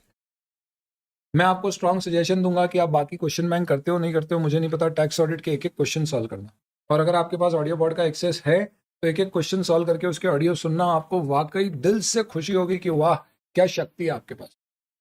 और अगर आपके पास क्वेश्चन बैंक लेटेस्ट वाली नहीं है या ऑडियो पॉड्स नहीं है, तो टैक्स ऑडिट के ऑडियो पॉड्स एक्सेस करने की दोस्त से पूछिए, उससे दिलवाइए, शेयर करिए, देखिए, और हो सके तो सब्सक्राइब कर लीजिए, कोई बहुत बड़ी कॉस्ट नहीं है, 299 है। आपको ओपन पीडीएफ शेयर की हुई है, प्रिंट निकाल लो, 299 का सब्सक्रिप्शन है वो ले लो और एक्सेस कर लो, कोई बहुत बड़ा मैटर नहीं है। मैं भी आपको कोई पुश करके कोई बहुत संपत्ति अपनी बढ़ा नहीं लूंगा ये पैसा आपसे कमा के। तो सर क्यों ले रहे हो, बिकॉज ऑब्वियस सी बात है, there is you get something for free, it may not feel like you have treasured it, you won't it, पर आप देखना दोस्तों, आप एक एक अगर उसकी कमेंट्री सुनोगे आपको समझ में आएगा, ओ माय गॉड इसमें क्या है। और टैक्स ऑडिट में एक एक क्वेश्चन आप प्लीज सॉल्व करिएगा इनफैक्ट, और अगर आपके पास कमेंट्री है तो आप सुनिएगा, नहीं है तो ले लीजिए, I will strongly recommend that. चलिए, विजय पथ वालों के लिए ऑडियो बोर्ड अवेलेबल है जी। आगे आइए, तो किस क्लॉज में हुआ है, तो देखो ए क्लॉज आपका है वो 10 करोड़ 1 करोड़ वाली लिमिट है। बी क्लॉज आपकी 50 लाख कौन सी प्रोफेशन की है, 44 AE बीबी और बीबीबी का प्रिजम्पटिव का क्लॉज सी है। एडीए प्रोफेशन की 50 लाख से कम प्रिजम्पटिव नहीं करे तो, और एडी बिजनेस की अगर आपकी 2 करोड़ से कम प्रिजम्पटिव नहीं करे तो आपको यहाँ पे लिखना पड़ता है कि ऑडिट 44 AB के इनमें से कौन से क्लॉजेस के अंतर्गत हुआ है। 44 AB में कोई सबसेक्शन नहीं है, सीधे क्लॉज है ABC। चलिए, स्ट्रांगली रेकमेंड, ये देखिए मैं बताना चाहूंगा मेरे बहुत दिल के करीब है दोस्तों। क्यों? क्योंकि वाकई एक ऐसी चीज़ बनाई है। एफर्ट तो ठीक है अपनी जगह है, एफर्ट तो बहुत सारी चीज़ों में डलते हैं, बट ये चीज़ वाकई मुझे ऐसा फीलिंग देती है कि this could really make a lot of difference in your preparation. More than that, it can give you a lot of confidence on any particular question. You can be rest assured कि अपने को कोई load नहीं लेना। 1100 question मेरे पास एकदम updated है, साथ में मैं क्वेश्चन पूछ सकता हूँ उसके ऊपर। अगर कोई डाउट आए वहीं ऐप के अंदर जवाब भी मिलेगा। चलिए, थैंक यू, बहुत बहुत धन्यवाद धनेश पूर्वांगे आप लोगों के लिए। और बच्चों ने सहारा है ऑडिट ऑडियो पॉड वाली किताब। आगे आइए दोस्तों, ये क्लॉज 8A है, ब्रैकेट में लिख दिया, ऐसे लिखना आप 8A। इसमें कहा गया है कि क्या आपने वो presumptive in fact special tax regime opt करिए। इसमें आप करेक्शन कर लो अगर आपके पास ड्रोन चार्ट है, नहीं तो ये वाला मैं जो आपको दे रहा हूँ इसमें करेक्शन सारे मार्क कर रखे। और what I am trying to say is, ये शुरू के 3 सेक्शन कंपनीज को एक जो concessional rate of tax regime दी गई है उसके हैं, ये आपके इंडिविजुअल के लिए है, और ये कोऑपरेटिव सोसाइटी के लिए। तो निर्मला आंटी बोलती है ना कि डिडक्शन वगैरह मतलब और कम रेट से टैक्स दे दो, ये वो वाली है। तो अगर एसएससी ने इसे ऑप्ट किया है तो फिर आपको बताना पड़ेगा कि एसएससी ने ऑप्ट किया, अकॉर्डिंगली फिर ऑडिटर डिडक्शंस वगैरह चेक नहीं करेगा क्योंकि उसको अवेलेबल और एलिजिबल नहीं होंगे। चलिए बहुत बढ़िया, ओके, यूज्ड इट ऑलरेडी, सही लग रहा है, धन्यवाद अनिकेत भाई, thanks sir for audio pod Manan, yes I remember, Jodhpur में मिले थे अपन। तरण भाई धन्यवाद। आगे, अगर आपकी फर्म या आईओपी है तो पार्टनर्स और प्रॉफिट शेयरिंग रेशियो और कोई चेंज हुआ है तो बताओ, not very important. Nature of business आपका क्या है बताइए, एक से ज्यादा धंधे कर रहे हो तो सब बता देना। कोई चेंज हुआ है नेचर ऑफ बिजनेस में, कोई नया धंधा शुरू किया है तो आप वो भी बता दीजिए, प्रोफेशन में चेंज हुआ है बता दीजिए, नॉट वेरी क्रिटिकल।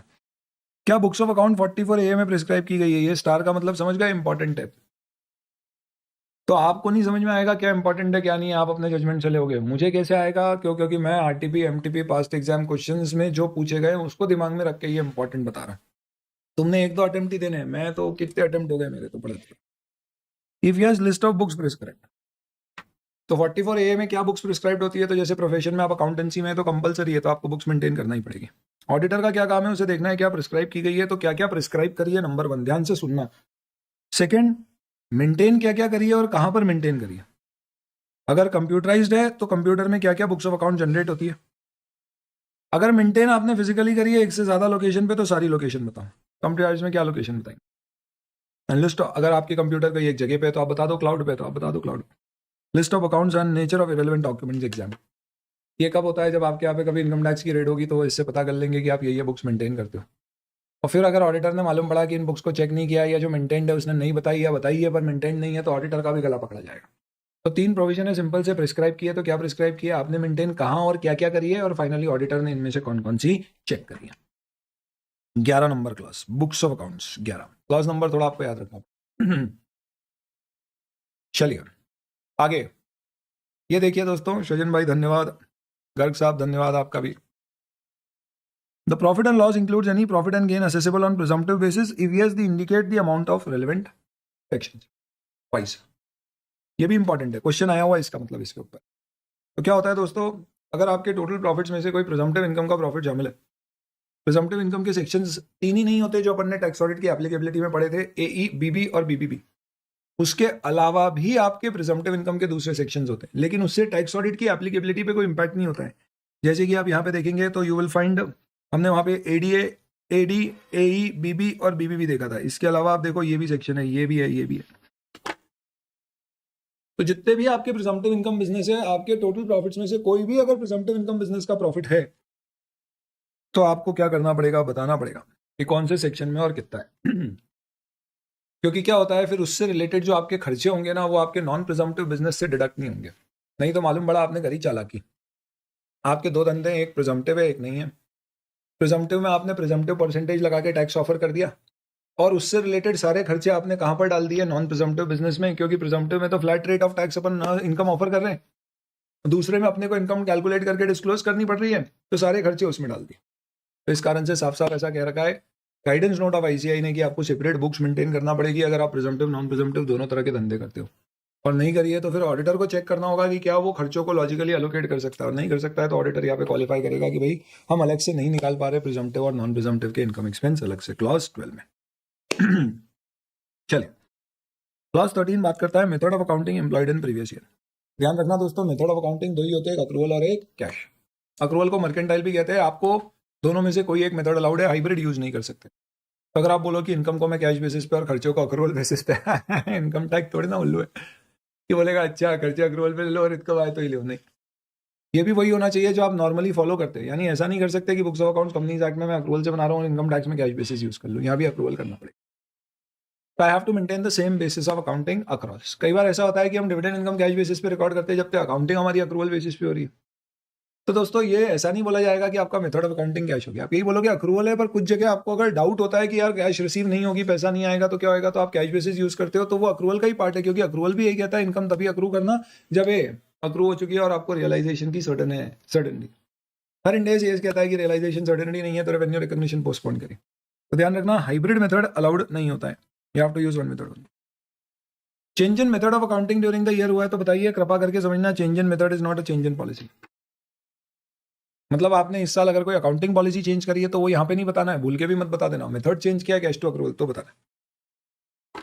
ये पूरे प्रोविजन का एक भाग हो गया। सेकेंड भाग बात करता है आईसीडीएस की, income computation and disclosure standards. Income computation disclosure standards आए, इनकम टैक्स डिपार्टमेंट ने ये 10 स्टैंडर्ड दे रखे जिनमें कहा गया है कि आप एएस इंडेस जो भी फॉलो करते हो आपको इनकम कंप्यूटेशन और डिस्क्लोजर स्टैंडर्ड्स के अनुसार आपके जो भी फाइनेंशियल स्टेटमेंट्स में आपने प्रॉफिट निकाले उसे एडजस्ट करना होगा। तो आपका एक टेबल बनेगा जिसके अंतर्गत क्लॉज 13 में आप सारे आईसीडीएस लिखोगे, ये 10 के 10। उसके सामने आप लिखोगे कि इसके कारण मुझे कितना एडजस्टमेंट अकाउंटिंग प्रॉफिट में करने की जरूरत है, और फिर आप लिखोगे मेरे अकाउंटिंग प्रॉफिट कितने हैं और एडजस्टमेंट के बाद कितने होना चाहिए। ये आईसीडीएस प्राइमरली इनकम टैक्स के प्रोविजंस को दिमाग में रख के बनाएंगे।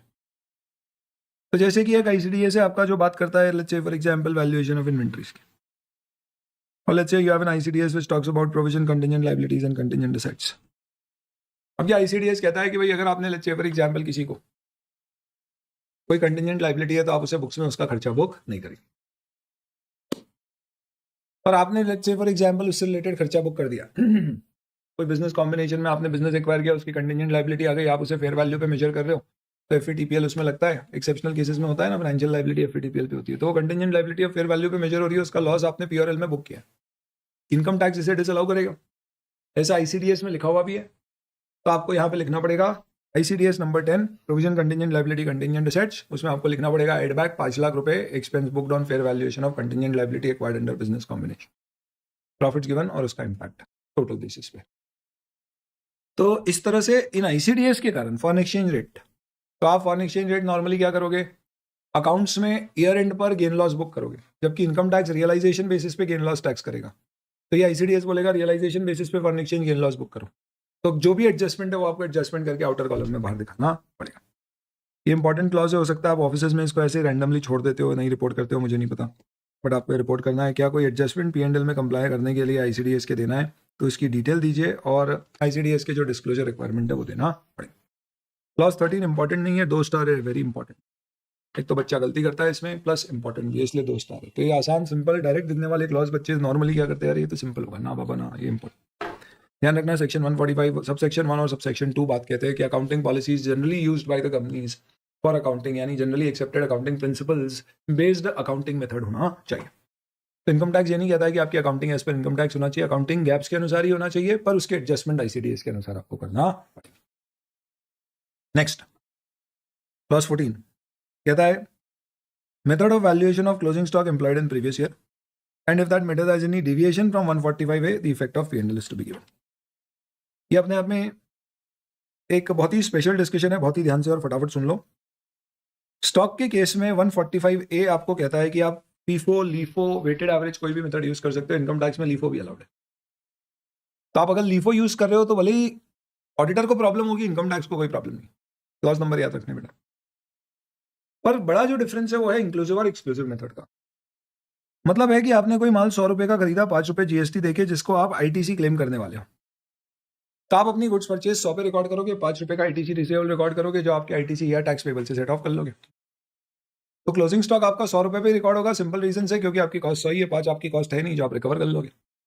इंडेस 2 के अनुसार रिकवरेबल टैक्सेस कॉस्ट का पार्ट नहीं बनते, यानी एक्सक्लूसिव अप्रोच होती है, टैक्सेस जो रिकवर होंगे वो कॉस्ट का पार्ट नहीं है। पर इंडेस एस ऐसा कहते हैं, पर इनकम टैक्स ऐसा नहीं कहता है, वो बोलता है कि इंक्लूसिव अप्रोच फॉलो होगी। यानी वो कहता है कि आपने 105 रुपए पे स्टॉक को खरीदा है, तो उस पर्टिकुलर केस में आप क्या करोगे, आप क्लोजिंग स्टॉक 105 पे बुक करोगे। परचेज भले ही आप 100 पे बुक करो और 5 रुपए का आईटीसी रिसीवेबल देखो, पर क्लोजिंग स्टॉक में जो जीएसटी है वो आपको ऐड करना। तब आपका क्लोजिंग स्टॉक अकाउंटिंग में 100 है लेकिन इनकम टैक्स में 105 है। ऑब्वियसली बात है, इस कारण से इनकम टैक्स में आपके प्रॉफिट बढ़ जाएंगे। तो इनकम टैक्स बोलेगा कि आप इस 5 रुपए का डिडक्शन ले लेना, एक्सपेंस क्लेम कर लेना। तो you will be able to book expense of this 5 rupees in your P&L। तो हो नेट इफेक्ट प्रॉफिट पे तो कुछ पड़ा ही नहीं सर, वही बात हो गई। हाँ, बट प्रेजेंटेशन के लिए ऐसा करना। फर्क सिर्फ इतना हो जाएगा कि जब आप जीएसटी का 5 रुपए का एक्सपेंस क्लेम करोगे, यानी बुक्स में 5 रुपए जीएसटी एक्सपेंस दिखाओगे, तो उसके कारण कहीं ना कहीं क्या हो जाएगा, 43B अट्रैक्ट हो जाएगा, क्योंकि स्टैट्यूटरी ड्यूज है, तो आपको पेमेंट बेसिस पे डिडक्शन मिलेगा। तो अगर आपने इसका पेमेंट कर दिया तो कोई दिक्कत नहीं है, नहीं तो एड बैक हो जाएगा, फिर अगले साल में जब पे करोगे तब मिलेगा। एनी वेज इंक्लूसिव मेथड से वैल्यूएशन करना होता है, ये कंपलसरी है। Inclusive method is followed in tax for indirect taxes paid on goods.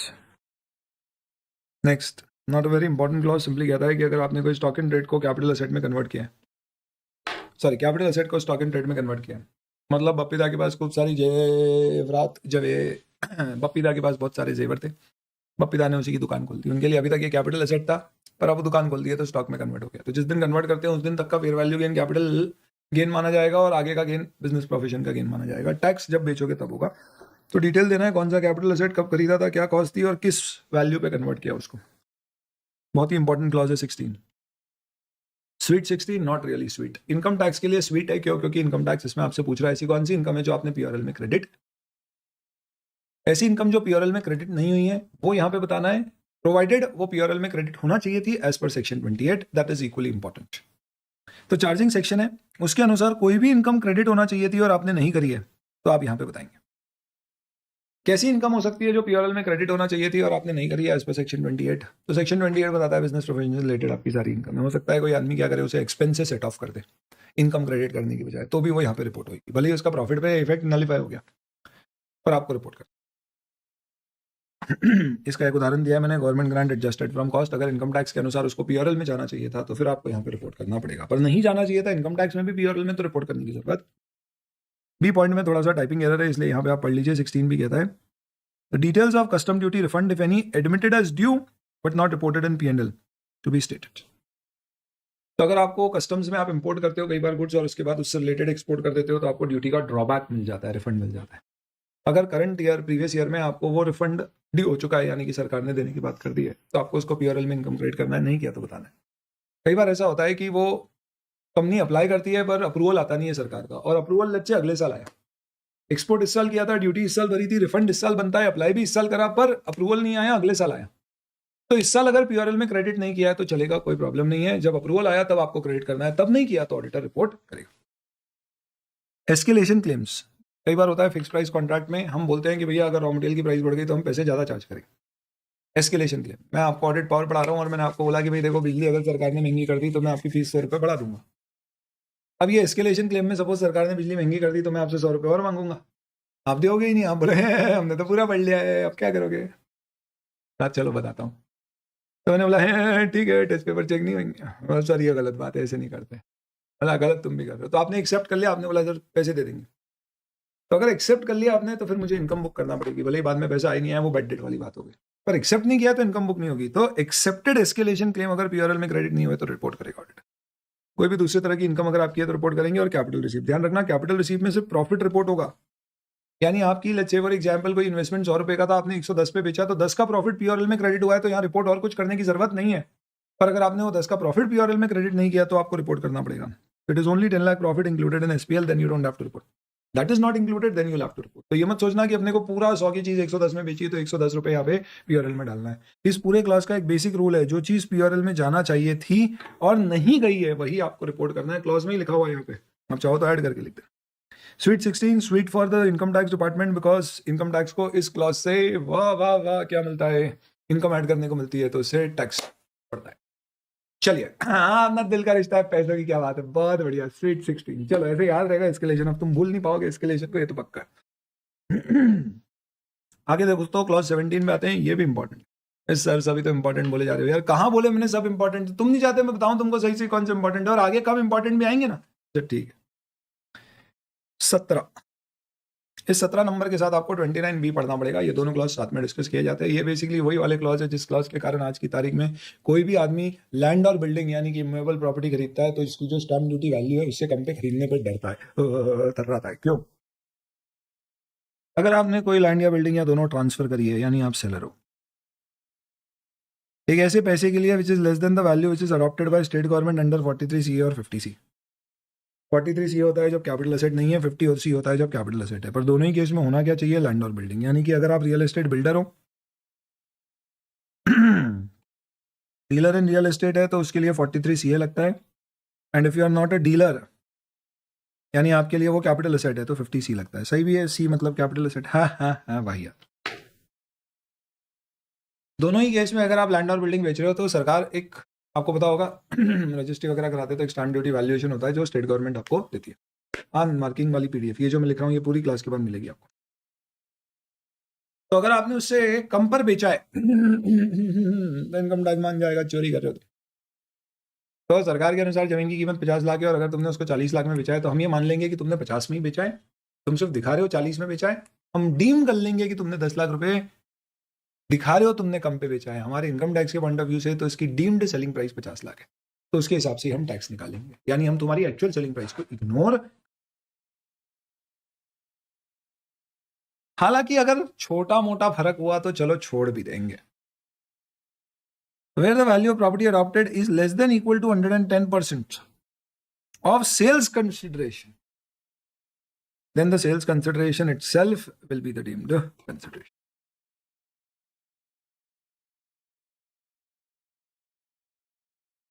मतलब इसका क्या है,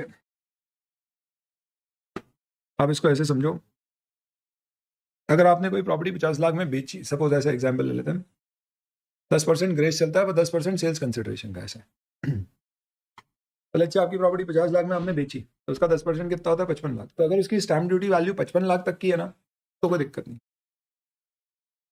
तो उस पर्टिकुलर केस में क्या करेंगे? The stamp duty value is less than equal to 110% of the sales consideration. Then in that case there is no problem, जो sales consideration है वो actually sales consideration मान लेंगे। लेकिन उससे ज्यादा है तो फिर उस केस पे मामला बिगड़ जाएगा। PGPPA और कुछ नहीं। अब इसमें 29B बताता हूँ आपको, आइए। क्लॉज 29A, B और C ये सब अदर इनकम है। पहले 29B पढ़ लो।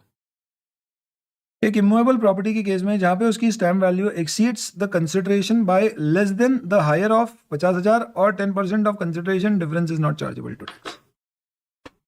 Therefore, any immovable property where stamp duty value is up to 110% of sales consideration, no addition can be made under 56(2)(10). What is 56(2)(10)? Basically, ये वो सेक्शन है जो आपको एडिशन करने की बात करता है अगर आप कम पर माल बेच रहे हो तो।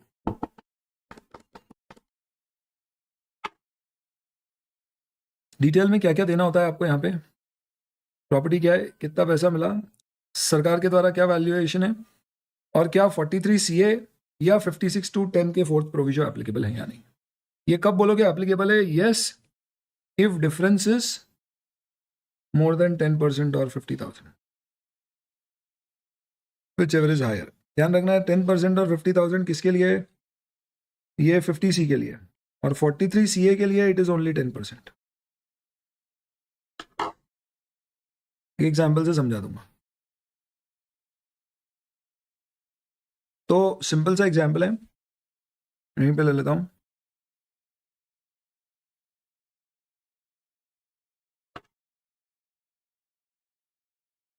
क्लॉज 70, अगर आपका सेल्स कंसिडरेशन है 50 लाख और आपकी स्टैम्प ड्यूटी वैल्यू है 55 लाख, तो माना जाएगा कि आपका डीम्ड सेल्स कंसिडरेशन 50 लाख ही है, कोई दिक्कत नहीं। पर अगर इसकी स्टैम्प ड्यूटी वैल्यू 55.10 लाख हो गई तो जो डिफरेंस है 5.10 lakh is more than 10% of 50 lakh, ना कि 55 लाख देखना है यहाँ। हेंस यहाँ पे सेल्स कंसिडरेशन डीम कर लिया जाएगा 55.10 लाख। ठीक है, तो ये कहानी हो गई। ये किसके लिए एप्लीकेबल है? सेक्शन 50C या 43CA के लिए। इसमें 50C में एक आपके पास लिमिट एक्स्ट्रा आ जाती है, किसकी? एक्स्ट्रा लिमिट आपके पास एक अवेलेबल हो जाती है, किसकी? 50,000 की।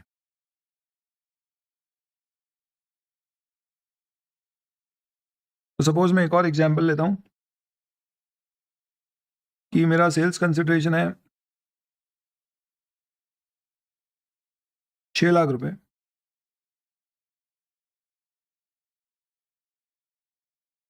सॉरी 4 लाख रुपए, और स्टैम्प ड्यूटी वैल्यू है 4.5 लाख रुपए। तो अगर आप देखोगे तो difference 50,000 is more than 10% of 4 lakh, but is not more than 50,000। तो इस सिचुएशन में सेक्शन 50C में आपकी डीम्ड सेल्स कंसिडरेशन 4 लाख ही होगी। पर अगर आपका रियल एस्टेट का बिजनेस है तो वहां पे आपकी डीम्ड सेल्स कंसिडरेशन 4.5 लाख, क्योंकि वहां आए थे ना ऐसा बिजनेस करते हो तो वहां 50,000 वाली लिमिट अवेलेबल। तो ये क्लॉज 17 की कहानी है आपकी।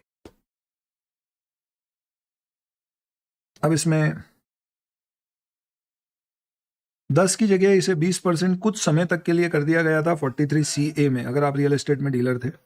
और ये कब किया गया था? कोविड के समय। अगर आप रेजिडेंशियल यूनिट बेच रहे हो जिसका कंसिडरेशन 2 करोड़ रुपए से कम है, ओनली टिल 30 जून, तो वहां पे कोविड के समय थोड़ा सा रियल एस्टेट वालों को सपोर्ट करने के लिए ये 20% कर दी थी लिमिट। अब इसका कोई रेलेवेंस नहीं है क्योंकि 30 जून 2021 यानी ये खत्म हो गया। अब आपको जो क्वेश्चन आएंगे वो सारे आएंगे कौन से? प्रीवियस ईयर के 22-23 के एग्जाम में। तो ये उससे पहले का है, तो इसलिए अब आप इसको इग्नोर कर सकते हैं। लिखा है इसलिए कि भाई कभी आप सामने पढ़ लें, कहीं आ जाए तो आप कंफ्यूज ना हो जाए, इसलिए नोट्स में लिखा। तो क्लॉज 17 में आपको रिपोर्ट करना है अगर आपने ऐसा कोई ट्रांसफर किया है, वो डीम सेल्स कंसिडरेशन होगा, प्लस उसे यहाँ पे आपको अदर इनकम में रिपोर्ट करना पड़ेगा। अब एक चीज समझिएगा, ये जो क्लॉज 29 है ये किसके ऊपर है? This is basically where you have received this. तो ये अदर इनकम का क्लॉज है, किसके लिए? रेसिपिएंट के लिए।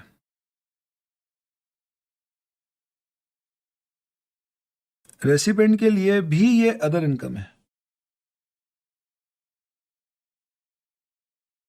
तो सेलर के लिए माना जाएगा कि आपने बेचा ज्यादा पे, बायर के लिए माना जाएगा कि उसे सस्ते में मिला है, तो जो शॉर्टफॉल है वो उसकी डीम्ड इनकम है, जो अदर इनकम में टैक्स होगा। तो सेक्शन 56 आपका अदर इनकम का होता है दोस्तों, आपको पता होगा। तो सेक्शन 56 में टैक्स होगी आदि अदर इनकम में होगी। तो सेलर के लिए कैपिटल असेट्स को बेचने का कंसिडरेशन डीम्ड ज्यादा माना जाएगा और बायर के लिए उसको अदर इनकम में ऐड कर दिया जाएगा। तो बायर के लिए अदर इनकम के क्लॉजेस में एक तो इमूवेबल प्रॉपर्टी वाला क्लॉज आता है, दूसरा अदर देन इमूवेबल प्रॉपर्टी, अगर उसे कोई भी प्रॉपर्टी मिली है जिसका कंसिडरेशन उसकी फेयर मार्केट वैल्यू से 50,000 रुपए से ज्यादा कम है, तो वो भी इनकम है। तो मुझे लेट्स से कोई स्टॉक मिला है जो मुझे मिल गया let's say for example 5 lakh में, जबकि उसकी फेयर मार्केट वैल्यू 6 लाख है, तो फिर 1 लाख रुपए को डीम्ड अदर इनकम। सिमिलरली अगर मुझे ऐसे ही गिफ्ट मिल गए 50,000 रुपए से ज्यादा के, तो भी उसे भी मुझे फिर डीम्ड अदर इनकम मानना। गिफ्ट क्या होता है? Basically from any other sources 50,000 रुपए तक के मिले तो कोई दिक्कत नहीं है, उसके ऊपर मिले तो डीम्ड अदर इनकम हो जाएगी। तो ये अदर इनकम का पूरा क्लॉज है 29, 29A और 29B। ये सब किसके हैंड्स में है? ये सब रेसिपिएंट्स के हैंड्स में है। तो और क्या दिया गया है देखिए आप, प्रोविजन क्या कहता है? Where during the previous year SSE has received consideration for issue of shares which exceeds fair market value of those shares, provided that where a company not being in which company is substantially interest, इसका मतलब ये हम कौन से shares की बात कर रहे हैं? अनलिस्टेड कंपनी के। Receives in any previous year from any person being a resident any consideration for issue of shares exceeding the fair market value of shares, that will also be charges to tax under other sources. तो इसका मतलब क्या हुआ? अगर आप market value से ज्यादा पे शेयर इशू कर रहे हो तो उसे अदर इनकम माना जाएगा। ये बहुत बड़ा जरिया होता था दोस्तों, प्राइवेट कंपनीज लोगों की ब्लैक की इनकम अपनी कंपनी में इन्वेस्ट करा देती थी। रामलाल, श्यामलाल, देवीलाल, ये सब छोटे छोटे एसएससी है, इनके ऊपर कभी इनकम टैक्स की स्क्रूटनी नहीं होगी। तो मैंने क्या किया, एक कंपनी बनाई लालो के लाल लिमिटेड, और ये जितने थे रामलाल, श्यामलाल, देवीलाल, भैरोलाल, इन सारे लाल्स को मैंने बोला कि तुम मेरी कंपनी में पैसा लगा दो। इन सब के पास एज सच देखा जाए तो कोई इनकम टैक्स के रिटर्न फाइल नहीं है, और ये सब ब्लैक की इनकम जो भी है इनकी। और मैंने क्या किया, इनसे पैसे लगवा लिए, कैसे, शेयर इशू करके। उनके पास कभी कोई आएगा नहीं इनकम टैक्स वाला, मैंने इनको शेयर इशू कर दिए। 1 लाख का शेयर कितने में इशू कर दिया मैंने इन लोगों को, जिसकी मार्केट वैल्यू 1 लाख है, उसको 10 लाख में इशू कर दिया। इन लोगों से 10 लाख रुपए मैंने लगवा दिए, मेरे बिजनेस में 10 लाख रुपए कैश आ गया, और वो 10 लाख रुपए के बदले मैंने क्या किया, इनको 9 लाख रुपए वापस कैश में दे दिया। एक्चुअली मेरे पास बहुत सारी कैश की कमाई पड़ी हुई अगर थी, तो मैं उस कैश को अगर मेरे बिजनेस में डालता, तो मुझसे इंक्वायरी होती कि भैया प्रमोटर बिजनेस में कैश लेके आए, इतने सारे शेयर लाए, उसकी इनकम चेक करो, उसके पास कहाँ से आए इतने पैसे। पर ये रामलाल श्यामलाल को कोई चेक नहीं करेगा। तो मैंने पहले उनको कैश दी, मैंने बोला तुम यहाँ पर लगाओ, और यहाँ पे लगाने के बाद मैंने क्या किया, वापस से उनको पैसे लौटा दिए। तो इससे क्या हुआ, वो पैसा बैंकिंग चैनल में आ गया। तब ऐसा बोल दिया गया है ऐसी सिचुएशन में कि अगर आप शेयर इशू करते हो और आपको ज़्यादा पैसे मिलते हैं, तो 1 लाख का शेयर अगर आपने 10 लाख की मार्केट वैल्यू पे इशू कर दिया और आप लिस्टेड नहीं हो, तो मान लेना कि 9 लाख रुपए बिजनेस इनकम, सॉरी बिजनेस के लिए, कंपनी के लिए अदर इनकम में मान लेंगे। तो ये सिक्योरिटी प्रीमियम में भले ही आप ले जाओगे अकाउंटिंग के लिए, इनकम टैक्स जैसे अदर इनकम मान लें।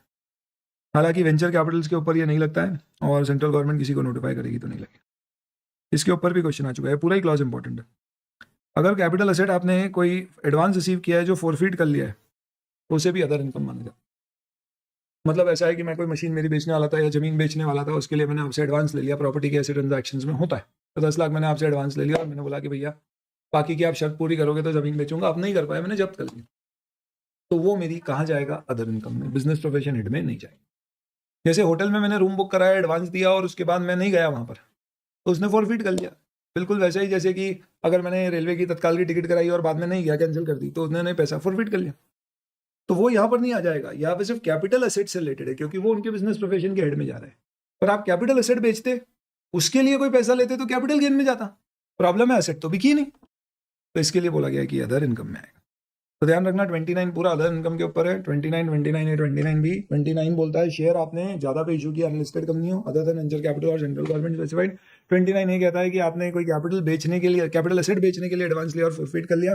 और 29 भी बोलता है आपको कोई मूवेबल प्रॉपर्टी 50,000 या 10% ऑफ द सेल्स कंसिडरेशन, दोनों में जो भी ज्यादा है उससे ज्यादा सस्ते में मिल गई तो आपकी डिफरेंस डीम्ड इनकम है। कोई भी आपको गुड्स 50,000 रुपए ज्यादा से सस्ते में मिल गए तो भी डीम्ड इनकम है। 50,000 से ज्यादा का अगर आपको ड्यूरिंग द ईयर कैश में गिफ्ट मिल गया तो वो पूरा अमाउंट, 50 के ऊपर का नहीं, पूरा आपकी डीम्ड इनकम है। ये सब अदर इनकम में टैक्स होगी। क्या समझ में आया? होप एकदम क्लियर हो जाना चाहिए। क्लॉज 18 डेप्रिसिएशन की बात करता है, इंपॉर्टेंट क्लॉज है पर अपन ज्यादा पढ़ नहीं पाएंगे फॉर द सिंपल रीजन की क्लॉज में सिंपल तक आ गया है कि मॉस डेप्रिसिएशन आपको असेट पे चार्ज करना है, तो उसके लिए आपको सब बताना पड़ेगा। ओपनिंग वैल्यू एडिशन, 180 डेज कम ज्यादा, डेप्रिसिएशन का उसके ऊपर रेट कितना है, कोई एडजस्टमेंट्स उसमें हुए हैं क्या ड्यूरिंग द ईयर, सेल्स हुई है क्या, ब्लॉक से कम हुआ है क्या, WDV ईयर एंड पे क्या है, ये सब। अब बस एक चीज ध्यान रखना, लास्ट ईयर 2021 में अमेंडमेंट हुआ था, अगर आपके ब्लॉक में गुडविल आ रही है जिसपे आप अभी तक डेप्री क्लेम करते भी आए हो तो आगे से मत करना, क्योंकि अब गुडविल पे डेप्रिसिएशन का डिडक्शन नहीं मिलेगा। और अगर कोई नई गुडविल आ रही है तो उस पर भी आप डेप्रिसिएशन क्लेम नहीं होगा। इंटेंजिबल एसेट पे 25% मिलता है, गुडविल पे अब नहीं मिलेगा। क्लॉज 19 अपने आप में कई सारे स्पेसिफिक सेक्शंस की बात करता है। 32AC, AD, इसमें ये जितने भी सेक्शंस है, 35 आपका प्रिलिमिनरी एक्सपेंस वगैरह, ये सारे रिलेटेड, 35D। तो इनमें क्या होता है, जैसे प्रिलिमिनरी एक्सपेंस है तो आप अकाउंटिंग पॉइंट ऑफ व्यू से पूरा पहले साल ही खर्चा बुक कर दोगे। आपने 10 लाख का प्रिलिमिनरी एक्सपेंस किया, पूरा पीआरएल में डेबिट कर दिया, पर एडमिसिबल इनकम टैक्स में 150 होता है, provided it is with in the project cost limit. होता है ना 2.5% ऑफ द प्रोजेक्ट कॉस्ट से ज्यादा लोगे तो 2 लाख ही एडमिसिबल है। तो बस आप एक ऐसा टेबल बना देना, 32AC ये सारे सेक्शन, 32D आपने लिख दिया P&L में डेबिट हुआ है 10 लाख, डिडक्टेबल है 2 लाख, ऐसा इस तरह से आपको बताना।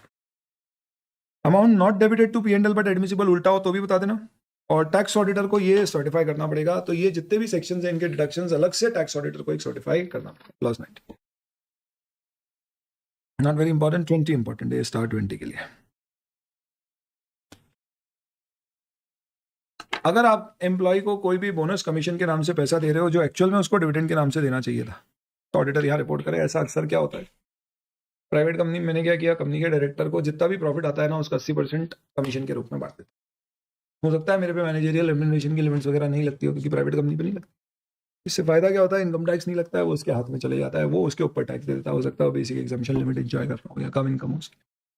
तो इसलिए आप ऐसा करोगे तो ऑडिटर रिपोर्ट करेगा। More important is the second point, अगर आपको एम्प्लॉई से कोई भी कंट्रीब्यूशन पीएफ का मिला है तो उसे ड्यू डेट तक पे नहीं किया तो वो परमानेंटली आजीवन डिसअलाउड हो गया। तो section 36 talks about employee contribution for PF. आपको देना है किस फंड का था, कितना पैसा आया, ड्यू डेट क्या थी जमा करने की, एक्चुअल आपने कब जमा किया, और actual date of payment to authority, यानी आपने जमा किया और क्लियर एक दिन बाद हुआ तो वो दोनों डेट देना पड़ता है। And then you have clause 21 which is another very important. 21 ये बनने वाले 21 की उम्र में आप सीए बन सकते हैं, तो ये आपके लिए बड़ा ही इंपॉर्टेंट ईयर हो सकता है। इससे पहले डिग्री नहीं देता इंस्टीट्यूट। इसी तरह से एक क्लॉज भी बहुत इंपॉर्टेंट है, इसमें बहुत सारे प्रोविजन है। आई थिंक अभी तक अपन ने जितने क्लॉज पढ़े उन सब में सबसे ज्यादा इंपॉर्टेंट ये वाला है। इतना ज्यादा? हाँ सर।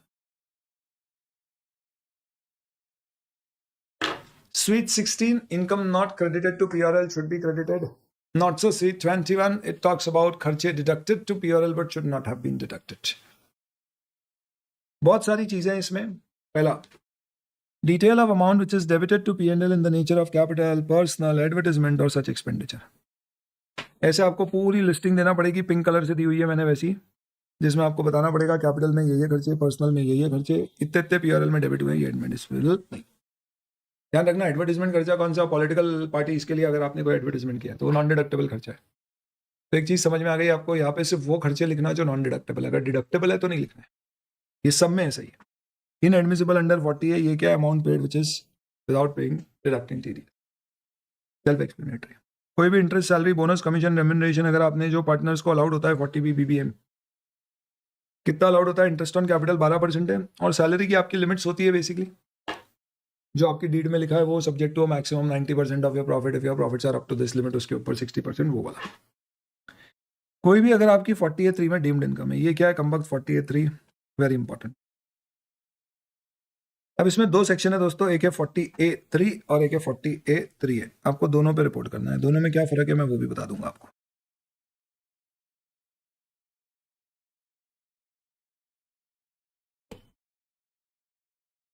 अगर आप 10,000 रुपए से ऊपर का कैश पे पेमेंट करते हैं तो वो खर्चा डिडक्टेबल नहीं है।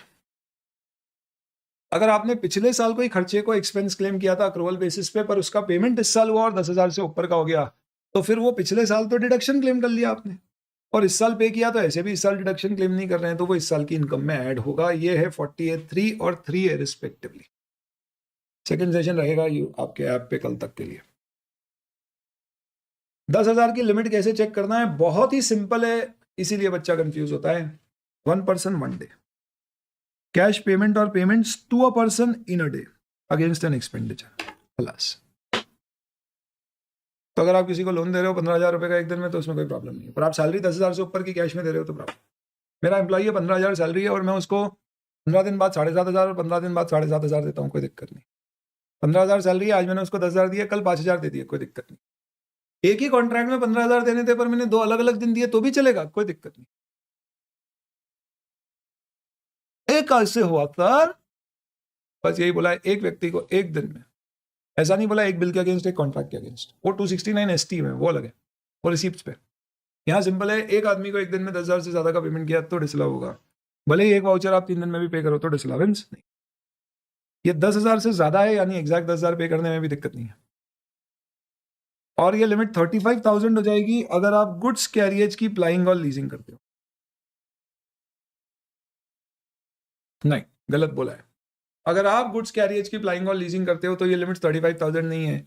अगर आप गुड्स प्लाइंग और लीजिंग करने वाले व्यक्ति को पेमेंट कर रहे हो तो फिर उसके लिए ये लिमिट 35,000 है। तो एपी सिंह जी ट्रक चलाते हैं, मैंने उनसे ट्रक किराए पर ले लिए महीने भर के लिए, उसका 35,000 रुपये पेमेंट करना है, मैंने 35,000 उनको पे कर दिया पूरा का पूरा कैश में। ये पूरा एक्सपेंस मेरे लिए डिडक्टेबल है, क्योंकि गुड्स कैरियर चलाने वाले को लिमिट 10 की जगह 35,000 है अगर मैं उसे पेमेंट कर रहा हूँ। ध्यान रखना, कुरियर सर्विस इसमें शामिल नहीं होगी, तो कुरियर को अगर आप पेमेंट 35,000 कैश में करोगे तो डिसअलाउ हो जाएगा। ओनली गुड्स कैरियर, यानी जो लोग बेसिकली आपकी गुड्स ट्रक, टेम्पो, वैन ये सबको रेंट पे देते हैं या लीज पे चला। इतना गजब का क्वेश्चन है क्वेश्चन बैंक में, इसके ऊपर आप देखोगे सुनोगे मजा आएगा आपको, मजे से ज्यादा दिमाग में आपके फंडे सही होंगे। 2-3 क्वेश्चन है इसमें। एक क्वेश्चन है जिसमें कहा गया है कि कंपनी गुड्स कैरियर चलाती है, क्या कंपनी गुड्स कैरियर चला रही है? यानी मैं हैप्पी सिंह हूँ, मेरा काम है ट्रक को ट्रांसपोर्ट करने का, ट्रांसपोर्ट का काम है, तो मैंने कुछ लोगों की सेवाएं ली और उनको 35,000 रुपए का कैश पे पेमेंट कर दिया, क्या ये डिसअलाउ हो जाएगा? ऑफ कोर्स हो जाएगा। ऐसा नहीं है गुड्स कैरियर चलाने वालों के लिए लिमिट 35,000 है, गुड्स कैरियर से रिलेटेड अगर आप रेंट दे रहे हो तो लिमिट 35। तो मैं हैप्पी सिंह हूँ, मेरे ऑडिटर को मैंने 20,000 रुपए कैश में उसकी ऑडिट फीस दे दी, ये डिसअलाउड है। हाँ, अगर मैं हैप्पी सिंह हूँ और मैंने किसी और से ट्रक किराए पे लिया और उसका मैंने 25,000, 30,000, 35,000 तक का पेमेंट कैश में कर दिया तो चल जाएगा।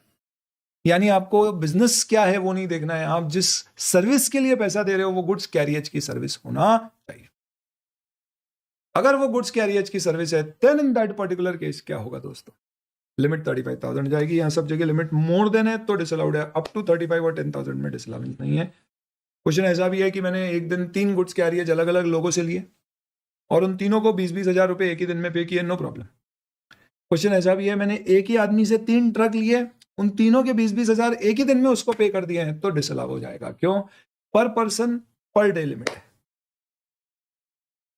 रूल 6DD में कुछ एक्सेप्शन दिए गए हैं, जैसे किसानों को पेमेंट करना, गवर्नमेंट को पेमेंट करना, उन सब केसेस में ये लिमिट्स नहीं लगती हैं, then in that case you have no problem.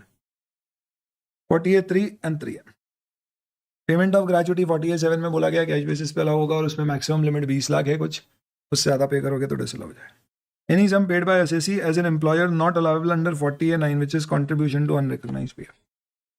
Unrecognised का पीएफ अगर आप क्या करोगे, अनरिकॉग्नाइज्ड पीएफ पे अगर आप पैसे जमा करोगे तो उसका डिडक्शन नहीं मिलता है एम्प्लॉयर कॉन्ट्रीब्यूशन का या एम्प्लॉय का।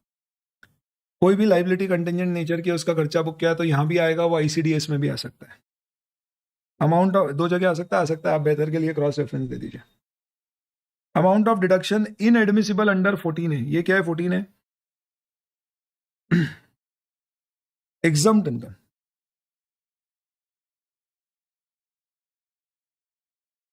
कमाने से रिलेटेड अगर आपने कोई खर्चा किया है तो उसका डिडक्शन नहीं मिलेगा। अगर पीओएल में डेबिट किया है तो बता देना, नहीं किया है तो बताने की जरूरत नहीं। And similarly inadmissible 36(1) which is basically जब तक आपका असेट पुट टू यूज नहीं होता है तब तक इंटरेस्ट ऑन बोरिंग उसकी कॉस्ट में ऐड होता है। अकाउंटिंग पॉइंट ऑफ व्यू से अपन क्या करते हैं, रेडी टू यूज के बाद के खर्चे पीआरएल में डालते हैं, तो वो इस क्लॉज में रिपोर्ट होंगे, उसका इनकम टैक्स में डिडक्शन नहीं मिलेगा, वो असेट की कॉस्ट में ऐड होगा, उस पर डेप्रिसिएशन मिलेगा। बहुत ही गजब का और इंपॉर्टेंट क्लॉज है 21, सब क्लॉज के साथ याद रखना, most important clause, sub clause के साथ, सब सेक्शन के साथ याद रखना। एमएसएमई में अमेंडमेंट आया, अगले साल इसके ऊपर क्वेश्चन आएगा, अभी शायद ही आएगा। एमएसएमई में अगर आपको कोई एमएसएमई से आप माल खरीदते हो तो उसको ड्यू डेट पे पेमेंट नहीं करते हो, लेट पेमेंट होता है तो ब्याज लगता है, उसका इनकम टैक्स में डिडक्शन नहीं मिलता, ऑडिटर को रिपोर्ट कर। रिलेटेड पार्टी को अगर आपने कोई भी पेमेंट किया है तो उस पर्टिकुलर केस में आपको name of party, pan, nature of payment और रिमार्क अगर आपको लग रहा है ज़्यादा पैसा है तो ऑडिटर को अपनी तरफ से देना है। ध्यान रखना ये पेमेंट ऐसा नहीं है डिसअलाउ कर देगा असेसिंग ऑफिसर, उसके डिस्क्रिप्शन पे उसे लग रहा है कि आपने अपनी वाइफ को मैनेजर पब्लिक रिलेशन बना रखा है और उसको आप महीने की 5 लाख रुपए तनख्वाह दे रहे हैं, जबकि वाइफ एज सच देखा जाए तो अगर हम देखें उनकी पढ़ाई लिखाई जो उन्होंने कर रखी है, जो उनका अनुभव है, एक्सपीरियंस है, उसके हिसाब से 10 लाख रुपए देना भी बनता है, तो असेसिंग ऑफिसर डिसअलाउ नहीं करेगा। पर नहीं बनता है तो फिर असेसिंग ऑफिसर के पास राइट है कि रिलेटेड पार्टी बोल के कर दे। पीए को कोई ये नहीं बताना है डिसअलाउ करो या नहीं, उसको सिर्फ रिपोर्ट देनी है और उसके ओपिनियन में लग रहा है ज्यादा है तो कमेंट्री देनी है, कौन देगा। कोई भी डीम्ड इनकम है आपकी इन सब सेक्शंस के अंतर्गत होता है, आपको डिडक्शन अलाउ कर देते हैं सब्जेक्ट टू सर्टेन कंडीशन की। शिपिंग रिजर्व में डाल दो, शिप खरीद लो, 8 साल तक चला लो तो आपने जो शिपिंग रिजर्व में आंसर किया है उसका डिडक्शन दे देंगे, पर अगर आपने शिप बीच में बेच दी तो उसको पूरा को एड बैक कर, तो ये डीम्ड इनकम हो जाएगी आपकी, तो ये वहां पर रिपोर्ट। बैड डेट वगैरह रिकवर हुई है, यानी कोई भी खर्चा जो आपने पहले राइट ऑफ कर दिया था बाद में रिकवर हुआ है, एक्सपेंस क्लेम किया था रिकवर हुआ है, सेक्शन 41 में टैक्स होता है, आपको यहाँ पे रिपोर्ट करना पड़ेगा। इसको उड़ा दो काम का। कूल, 26 पूरा बता दिया मैंने। 27 में आपको डिटेल देना पड़ती है, अभी सनवाट लिखा हुआ है, इसकी जगह जीएसटी हो जाएगा। 28 अब रेलेवेंट नहीं है, 1/4/2017 से ये काम का नहीं है, इसकी जगह 29 आ गया तो 28 छोड़ दीजिए। 29 में 3 क्लॉज है ABC, 29 है 29। हुंडी चिट्ठी में पैसा लिया है तो उसकी डिटेल आपको देना है, आप देख लेना। International taxation related 30A, 30B, 30BC आपको देखना पड़ेंगे, इंटरनेशनल टैक्सेशन रिलेटेड, वो मैं डिस्कस नहीं करा। Then let's come to 31।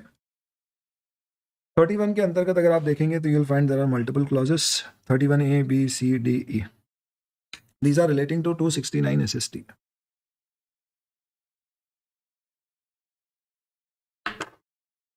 Section 269 SS कहता है कि 20,000 रुपए से ऊपर का आप किसी से कैश लोन नहीं लेंगे. The particulars of each loan or deposit for an amount exceeding limits specified under 269 SS taken or accepted during the year. तो अगर आपने लिया है तो फिर आप बाय बैंक लें, नहीं लिया है आपने बैंक से तो फिर हम आपकी इनकम में ऐड करें. इन एनी केस 20,000 से ऊपर का अगर आपने लोन लिया है तो डिटेल दे दो, चेक बैंक जो भी है ऑडिटर को डिटेल देना. तो any loan which are taken during the year only then you have to report. तो पिछले साल मैंने कोई लोन लिया था, वो एज इट इज इस साल पड़ा हुआ है तो इस साल रिपोर्ट करने की जरूरत नहीं है. ड्यूरिंग द ईयर लिया है तो ही रिपोर्ट करना है, या रीपे किया है तो. यानी ओल्ड आउटस्टैंडिंग जिसमें कोई फ्रेश एक्सेप्टेंस या रीपेमेंट नहीं है तो रिपोर्ट करने की जरूरत नहीं है. ये एकदम क्लियर है. क्या क्या रिपोर्ट करोगे? नेम, एड्रेस, पैन, कितना अमाउंट, क्या ईयर एंड पे स्क्वायर अप हो गया है, मैक्सिमम कितना अमाउंट बाकी था, कितना चेक से लिया, उसके अलावा कोई लिया. कई बार इसमें ब्याज वगैरह भी ऐड हो जाता है तो लोन का क्लोजिंग बैलेंस बढ़ जाता है, तो आप अलग से बता दो इंटरेस्ट का charge. These particulars need not be given in case of government company, banking company or central state government provincial act company. तो 269 के प्रोविजंस इन पे नहीं लगते हैं, और जहां भी कोई ऐसा स्पेसिफिक एग्जाम्पशन आता है तो एग्जाम पॉइंट ऑफ व्यू से इंपॉर्टेंट हो जाता है और एग्जाम में ये पूछा हुआ भी है. Government, banking company, post office, cooperative bank, central state government की कॉर्पोरेशन, कोई भी गवर्नमेंट कंपनी, गवर्नमेंट भी, और कोई भी ऐसे इंस्टीट्यूशन जो सेंट्रल गवर्नमेंट नोटिफाई करे.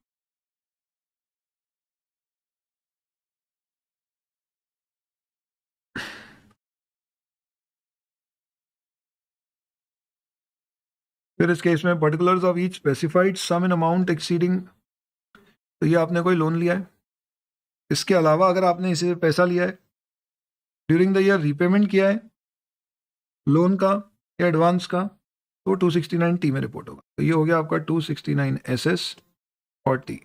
ये लोन लेने का, ये उसके रीपेमेंट. फिर एक होता है आपका 269 एसटी.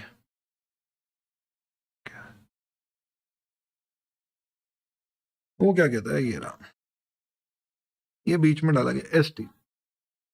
ये ध्यान से समझ लीजिए.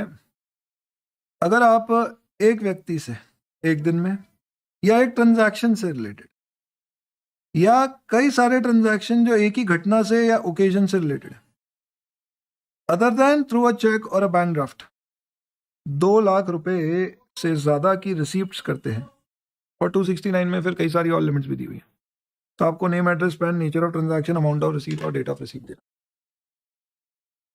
15 मिनट और चलेगी आज की क्लास, टैक्स ऑडिट कंप्लीट कर लेंगे. तो इसमें आपको ये ध्यान रखना है, एक व्यक्ति से एक दिन में आपने भले ही कितने भी ट्रांजैक्शन अलग अलग किए, सिंपल है, एक ही कॉन्ट्रैक्ट में अलग अलग दिनों में, पर उस कॉन्ट्रैक्ट के अंदर, या एक ही ओकेजन या इवेंट से रिलेटेड कई सारे कॉन्ट्रैक्ट एक ही व्यक्ति से किए, तो 3 लिमिट है इसमें 269 एसटी में.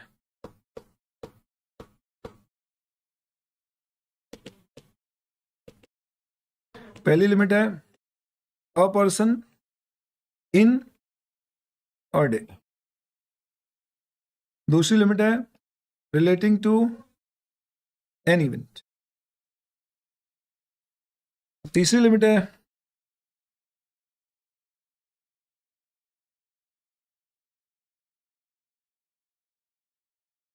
नहीं क्या,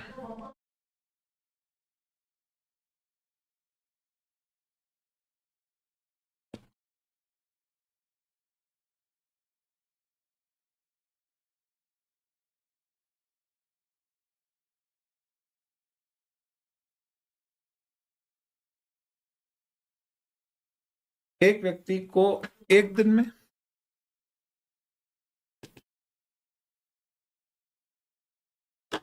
एक कॉन्ट्रैक्ट के अंतर्गत रिसीव है ये कितने भी व्यक्तियों से, या फिर एक इवेंट में कई सारे कॉन्ट्रैक्ट है एक व्यक्ति से, 2 लाख से ऊपर रिसीव किया है तो डिटेल देनी. चलिए, देन क्लॉज 32 ऐसे इंपॉर्टेंट है. Brought forward depreciation loss allowance की आपको एक तो ये डिटेल देना है. पॉइंट ए तो फिर भी ठीक है, इजी, कम पूछते हैं. पॉइंट बी कहता है कि अगर सेक्शन 79 में आपने कोई कंपनी एक्वायर की और उसके लॉस आप कैरी फॉरवर्ड कर रहे हो, अपनी बात सेट ऑफ कर रहे हो, जैसे रिलायंस ने किया था, इसलिए आप देखना रिलायंस का पिछले साल में करेक्ट टैक्स 0 है, तो उसने कोई कंपनी एक्वायर की, उसके पूरे लॉस सेट ऑफ कर लिया, तो उसमें कंडीशन होती है कि 90% of your share holding should remain safe. तो चेंज तो रही है, ये रही तो डिसअलाउ कर देगी. स्पेकुलेशन लॉस अगर इनकर किया है तो उसकी डिटेल दे दीजिए. और ध्यान रखिए कि वो स्पेकुलेशन बिजनेस से ही सेट ऑफ होएगा, नॉन स्पेकुलेटिव बिजनेस से सेट ऑफ नहीं होगा। और अगर आपकी कंपनी कोई ऐसा धंधा कर रही है जो डीम्ड स्पेकुलेशन है, आप बता दीजिए ये डीम्ड स्पेकुलेशन बिजनेस है और उसमें इतना लॉस हुआ, ताकि अगर कंपनी उसे स्पेकुलेशन लॉस नहीं शो कर रही है तो आपको बताना। ध्यान रखना 32 में क्या आएगा, speculation. 32 clause 32 speculation. Next 33 chapter 6 के जो भी आपके डिडक्शंस हैं वो सारे आप यहाँ पे रिपोर्ट कर दीजिएगा। LIC 1.5 लाख के इंडिविजुअल के केस में भरी, 80 CCC जो भी होते हैं, 80 IA वगैरह। क्वांटिटेटिव डिटेल ट्रेडिंग कंसर्न और मैन्युफैक्चरिंग कंसर्न को सिर्फ प्रिंसिपल इनपुट्स की देनी है। क्या होता है प्रिंसिपल इनपुट्स? नॉर्मली जो 10% या उससे ज़्यादा ऑफ द कॉस्ट होता है पर डिफाइंड। DDT बढ़ गया तो 36 का कोई मतलब नहीं है। 36 से आ गया उसकी जगह जो कहता है SSC को क्या कोई अमाउंट डिविडेंड के रूप में मिला है तो डिटेल बता दें। DDT एप्लीकेबल नहीं है तो इनके रेलेवेंस नहीं है। 37, 38, 39 मैंने आपको पहले बता दिया था। 40 में ये सारे रेशियो हैं, कृपा करके क्वेश्चन नंबर 54 देख लेना, एक अच्छा क्वेश्चन है रेशियो से रिलेटेड, कैसे कैलकुलेट होगा। देन उसके बाद में क्लॉज 41 वो डिस्कस कर लिया था, डिमांड कोई रेज हुई है। और ये बड़े नए इंपॉर्टेंट क्लॉजेस आए 42, 43, 44। अभी सबसे इंपॉर्टेंट है 44, क्योंकि उस पर भले ही क्वेश्चन आया नहीं है पर क्योंकि अभी अभी एप्लीकेबल किया गया इसलिए इंपॉर्टेंट। 42 कहता है कि आपको अगर SSC से फॉर्म नंबर 61 या 61A या 61B लेना है तो ये क्या होता है, देयर इज दिस कंसेप्ट, जैसे आप होता है ज्वेलरी शॉप में 2 लाख रुपए से ऊपर की ज्वेलरी अगर खरीदोगे तो आपसे आपका पैन लेगा और वो बंदे को आपकी पूरी डिटेल लेके इनकम टैक्स को सबमिट करनी है। और बाकायदा फिर बाद में आप अपनी इनकम टैक्स पोर्टल में जाके लॉगिन करोगे तो आपको दिखेगा कि भारत सरकार के पास भी ये रिकॉर्ड है कि आपने उतने की ज्वेलरी खरीदी। और ऐसे कई सारे ट्रांजैक्शंस हैं जिनके लिए लिमिट स्पेसिफाइड। ध्यान रखना 269 ST की 2 लाख की लिमिट का इससे कोई रिलेशन नहीं। एग्जाम में एक बार कंफ्यूज करने के लिए ऐसा क्वेश्चन आया था टेक्निकल। SSC का कहना है कि 269 ST में कवर्ड नहीं है तो हम रिपोर्ट नहीं करेंगे, तो उससे कोई फर्क नहीं पड़ता है 269 ST में कवर्ड है या नहीं है, ये इंडिपेंडेंट लिमिट्स हैं। हाँ ये जरूर है कि इस सेक्शन में कहा जा सकता है कि भाई 269 ST अट्रैक्ट हो रहा है तो आपको लेना है, तो फिर वो बात ले, तो फिर आपको क्या करना पड़ता है उस बंदे से। तो अगर उसके पास पैन नहीं है तो फॉर्म 61 भरवाते हैं कि भैया पैन है नहीं तेरे पास पर तू इस लिमिट में कवर हो रहा है। Statement of specified financial transaction pan है तो 61A में पैन के साथ उसकी डिटेल देंगे और रिपोर्टेबल अकाउंट्स की कुछ डिस्क्लोजर 61 में दी जाती है। टैक्स ऑडिट रिपोर्ट में आपको ये सारी इन्फॉर्मेशन, ये इंटरनेशनल टैक्सेशन रिलेटेड है इसलिए मैं स्किप कर रहा हूँ, स्पेसिफिक प्रोविजन है। And then we have this particular clause 54 जो बैंड बजा दिया इस बार के टैक्स ऑडिट में, कृपा करके इसे बहुत अच्छे से देख लेना। आपको क्या करना है दोस्तों, आपको आपके टोटल एक्सपेंडिचर का ब्रेकअप देना है। इसमें बहुत सारी प्रॉब्लम,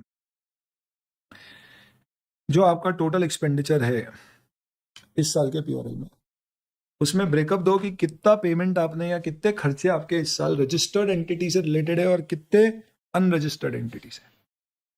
तो मैंने टोटल इस साल 100 करोड़ का खर्चा किया, उनमें से एंटिटीज जो GST में रजिस्टर्ड है वो 80 करोड़ की है, बाकी 20 करोड़ है। 80 करोड़ की जो GST में रजिस्टर्ड एंटिटी है उनमें कुछ एंटिटीज की गुड्स और सर्विसेज एग्जम्प्ट है GST से, इसलिए वो रजिस्टर्ड है पर GST इनवॉइस नहीं दिया है, या कॉम्पोजिशन स्कीम में कवर्ड है तो वो रजिस्टर्ड है लेकिन उनकी इनवॉइस पे GST नहीं होता है क्योंकि कॉम्पोजिशन स्कीम वाले को लिखना होता है कवर्ड अंडर कॉम्पोजिशन स्कीम पर GST चार्ज नहीं कर सकते। और बाकी रजिस्टर्ड एंटिटी हमारी, तो इन दोनों के केस में आपके पास GST इनवॉइस नहीं होगी पर वो रजिस्टर्ड होंगे। तीसरे केस में आपके पास GST इनवॉइस होंगे। और अगर कोई ऐसी एंटिटी है जो GST कवर्ड ही नहीं होती है इसलिए रजिस्टर्ड ही नहीं है, वो सारे यहाँ पे चलते। Even expenditure made in pre-GST period to be given based on subsequent registration। तो हो सकता है कि एक एंटिटी साल के दौरान रजिस्टर हुई है, उसके बाद मैंने उसको 10 लाख दिया और उससे पहले 5 लाख, तो उसके पूरे 15 lakh expenditure paid to GST registered entity में शो होंगे, ऐसा क्लैरिफाई किया गया और ये क्लॉज एप्लीकेबल किया जाता है। पेनल्टी बता दी, ICDS यहाँ पे डिटेल्स दी आप देख लेना, ये सब बता दिया।